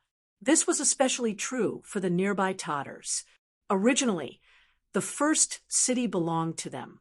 Now, not only was it occupied by someone else, the 5,000 commoners who were sent to fetch water were also snatched away by someone else. Out of the 1,000 cavalrymen that were sent out, about 200 of them had died. This was already considered hatred. It was a kind of hatred that had to be avenged. Not only the Tatar army, even Hara Ruochu of the Wara, who had suffered a loss at the hands of Yang Qindong, had also sent out scouts to inquire about them after losing the battle. The movement in the beginning city was big enough. Of course, it had attracted their attention. For a time, they were eager to give it a try. In addition, there were also the Mongolian tribes in the Gobi Desert. Khan Sud suffered a great loss at the hands of Yang Qindong. When he returned to the tribe, he was also criticized. This made him feel ashamed. At this time, the scouts sent back news that they had found the 5-star army that had once caused them a loss. They were building the beginning city, but at the same time, there was another piece of news. That was the 5-star army was actually a mercenary army. Their leader was the war god of the great Ming dynasty, who had defeated the leader of the Wala, Yeshen. He was the great Ming dynasty's Duke of Loyalty, Yang Qindong. The 5-star army was a mercenary army. The army that was building the beginning city was a mercenary army. When this news was intentionally released by Yang Qindong, it quickly shocked the area. Some of the forces that were originally eager to make a move couldn't help but suppress the idea of making a move. They decided to wait and see first. Who was Yeshen? Presumably, there was no one in the grassland who didn't know about him. In the coup 3 years ago, this person defeated the great Ming dynasty's hundreds of thousands of main forces. At one point, he almost breached the capital of the great Ming dynasty. How glorious was that? However, such a powerful person with a powerful cavalry team was still defeated by a Han scholar in his early 20s. After the war, this person also received an even more resounding nickname, War God. Chapter 698. This battle caused the name of the god of war to resound throughout the Mongolian grasslands. This made many people want to get to know this person better. Now, this person had appeared on the grasslands and was in front of them. As the saying went, a person's name was like a tree's shadow. After he announced his name, who knew how many Mongolian soldiers were afraid? They had no choice but to withdraw their evil claws. They wanted to take a look first. The construction of the first city was still in full swing when Yang Qindong intentionally asked the reconnaissance camp to release the news that the mercenary army would purchase a large amount of wood and a large number of stones needed for the construction of the city. They would purchase them at a price 10% higher than the market price as long as they were sent to the first city and the materials were suitable. More and more nearby merchants had come here to do business. More and more materials were sent in from all directions, and the construction speed of the city began to increase. More and more people came to work here, freeing up a large number of mercenaries. However, the construction speed did not slow down. After 20 days, the outer city walls had begun to take shape. Looking from afar, it looked majestic. What was even more surprising was that no army had come to find trouble or attack this place after such a big move, which was tantamount to snatching meat from the mouths of others. This could be said to be a miracle. However, only Yang Qindong knew that this was only because of his name as the god of war and the strength of the mercenaries. This fear was only temporary. Once the 3 divisions of the Lungfeng division moved large amounts of resources into the city, and once he had a supply line and trade route from the first city to High Town under the temptation of great benefits, there would be people who could not resist the temptation to attack.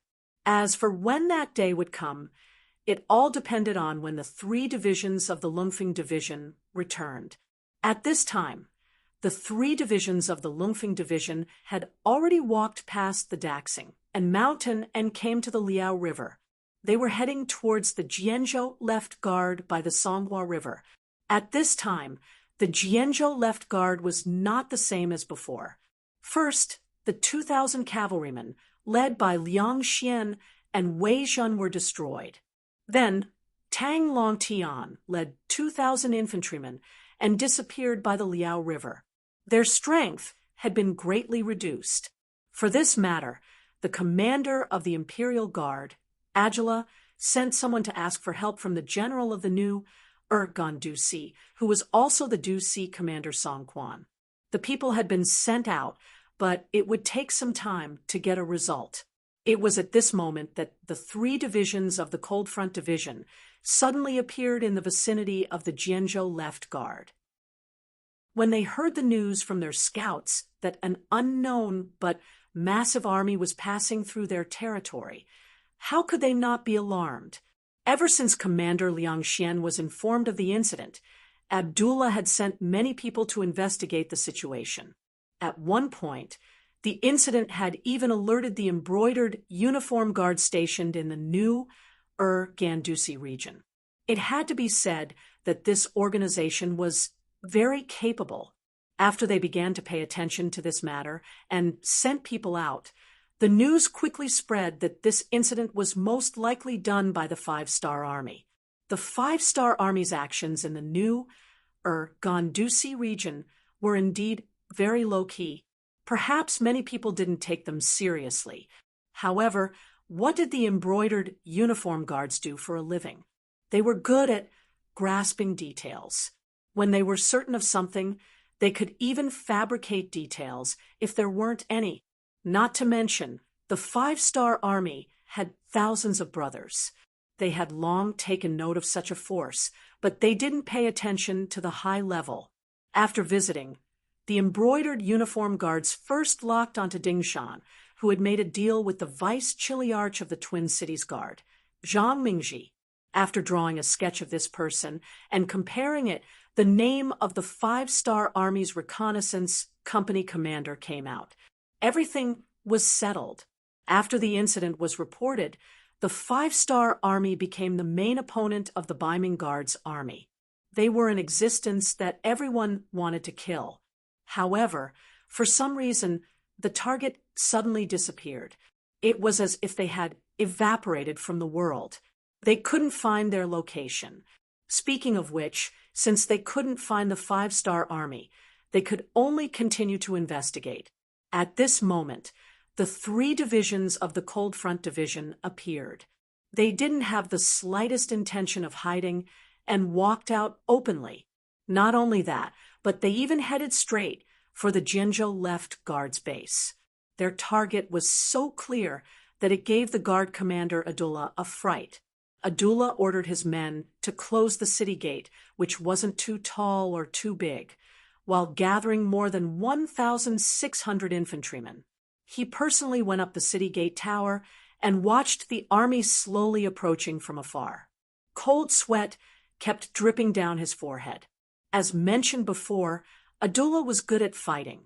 He had relied on his own abilities to reach his position. It was precisely because of this that he was different from those who had inherited their official positions. He had a more precise ability to judge and analyze the battlefield. When he saw the 3 divisions of the Cold Front Division approaching from afar, his intuition told him that if both sides were to fight, he wouldn't be a match for them. At the thought of this, more cold sweat dripped down his forehead. He thought to himself, what's going on? Why did a force that didn't belong to us suddenly appear? How come I didn't know about it at all? The 3 divisions of the Cold Front Division didn't advance slowly. They were all cavalrymen, so they could maintain their speed to the greatest extent. In addition, Yang Chendong had ordered them to make a big fuss, so they didn't have to hide anything along the way. Their speed became faster and faster. The army that was still far away soon arrived at the foot of the Jianzhou left guard city. The 2nd Regiment, which was in charge of the vanguard, also arrived at the foot of the city and began to get into formation. Chun Bo, who was the regiment commander and the political commissar of the 3 divisions, was the first to leap out of his horse. When he looked up, he saw Abdullah looking at him from top to bottom. The 2 people's gazes met at this moment. After about a breath of time, Chun Bo took a loudspeaker that could be used as a loudspeaker and began to loudly shout, "The generals on the city walls and the soldiers of northern Ming, listen up. I am an officer of the mercenary army under the command of the Duke of Loyal and Bold of the Great Ming. This time, I came from afar without the slightest bit of malice. I just want to borrow your path. As long as you don't act rashly, your safety can be guaranteed." Chun Bo stopped after shouting this sentence twice. Under his signal, a bow and arrow carrying a letter was shot up the city wall tower and landed at Abdullah's feet. The great Ming dynasty's Duke of Loyalty and Courage, Abdullah muttered something under his breath as he picked up the bow and arrow that had fallen to the ground. He then opened the letter and read it. The contents of the letter were even more detailed and confirmed what Chun Bo had said earlier. When the great Ming dynasty's Duke of Loyalty and Courage heard that the Walla in the north intended to invade the border, he had already arrived at the grasslands in the north. He wanted to build a rear base called Sure City there. However, considering the shortage of supplies, he needed a sufficiently safe logistical path. Thus, he chose the new Argondusi area. The Jianzhou left guard city's defensive position happened to be on the chosen supply route. The introduction in the letter was quite detailed. It explained the cause and effect of the matter very clearly and also expressed a certain degree of goodwill. In other words, they were only borrowing the route and did not have the slightest intention of staying in the new Argondusi area or occupying a territory. They also asked for the other party's cooperation. Of course, if the other party had any ideas, sorry, but it was not impossible for them to fight. At the end of the letter, Yang Chendong also said that the Han people in the world were originally one family. This time, he was helping the Han people to deal with the foreign tribes in the north. However, if someone dared to play any tricks behind his back, he did not mind taking action to deal with the foreign forces first. By then, whoever wanted to use the mercenaries would have to pay 10 times, 100 times, or even 1,000 times the price. The great Ming dynasty's Duke of Loyalty and Courage was nicknamed the God of War. Not to mention, during the year that this person went to the south, he had successively defeated the troublemaking Huang bandit army and destroyed Jiaoji and Kanglan nations. This was something that even the great Ming dynasty could not do. Now that Yang Chendong had done it, how could such a person be easy to deal with? Now that this person had appeared in his line of sight, Abdullah already had the feeling that he was no match for this person even before the battle started. Then again, he was only a commander of the Imperial Guard, and his authority was limited. Such a major matter was not something that he could make the decision on. He still needed to seek instructions from the higher-ups and listen to their arrangements. Abdullah did not want to offend the other party, so he quickly replied, "General, this matter is of great importance. Please allow me to seek instructions from the higher-ups before making a decision. Of course, to express our goodwill, we will do our best to provide you with food during the few days that you are waiting. Is that all right?" The supplies needed to be prepared and shipped from Chichen City to High Town. It would take some time for them to be shipped by sea. What the Lung Feng's 3 divisions had the most now was time. What they needed to do was to make use of this free time to build up their invincible influence. Therefore, it did not matter where they stopped as long as they could intimidate the enemy. All right, we agree. General, please make the application to the higher-ups as soon as possible. Chen Bo agreed on behalf of the 3 divisions. With a wave of his hand, the cavalrymen dismounted and began to set up camp 5 miles in front of Jian Province's left guard. Abdullah returned to the barracks from the city tower and immediately wrote an urgent letter. He then ordered his trusted aide to deliver it to the city where the commander was stationed. After that, he arranged for the soldiers in the barracks to send some extra food to the foot of the city in baskets. Speaking of which, after losing 2,000 cavalrymen and 2,000 infantrymen, they still had a lot of food left. The Lung Feng's 3 divisions did not hold back and arranged for their soldiers to receive the food at the foot of the city. They did not seem to be on guard at all, which showed that they had no ulterior motives. This made Abdullah feel more at ease. The fact that the other party was willing to accept the food meant that they were expressing their goodwill. In this case, the other party should not attack anymore. Otherwise, why would they go through so much trouble? You're tuning in to the Mystic Fist YouTube channel. Don't forget to subscribe and join us on this journey to catch the most captivating stories.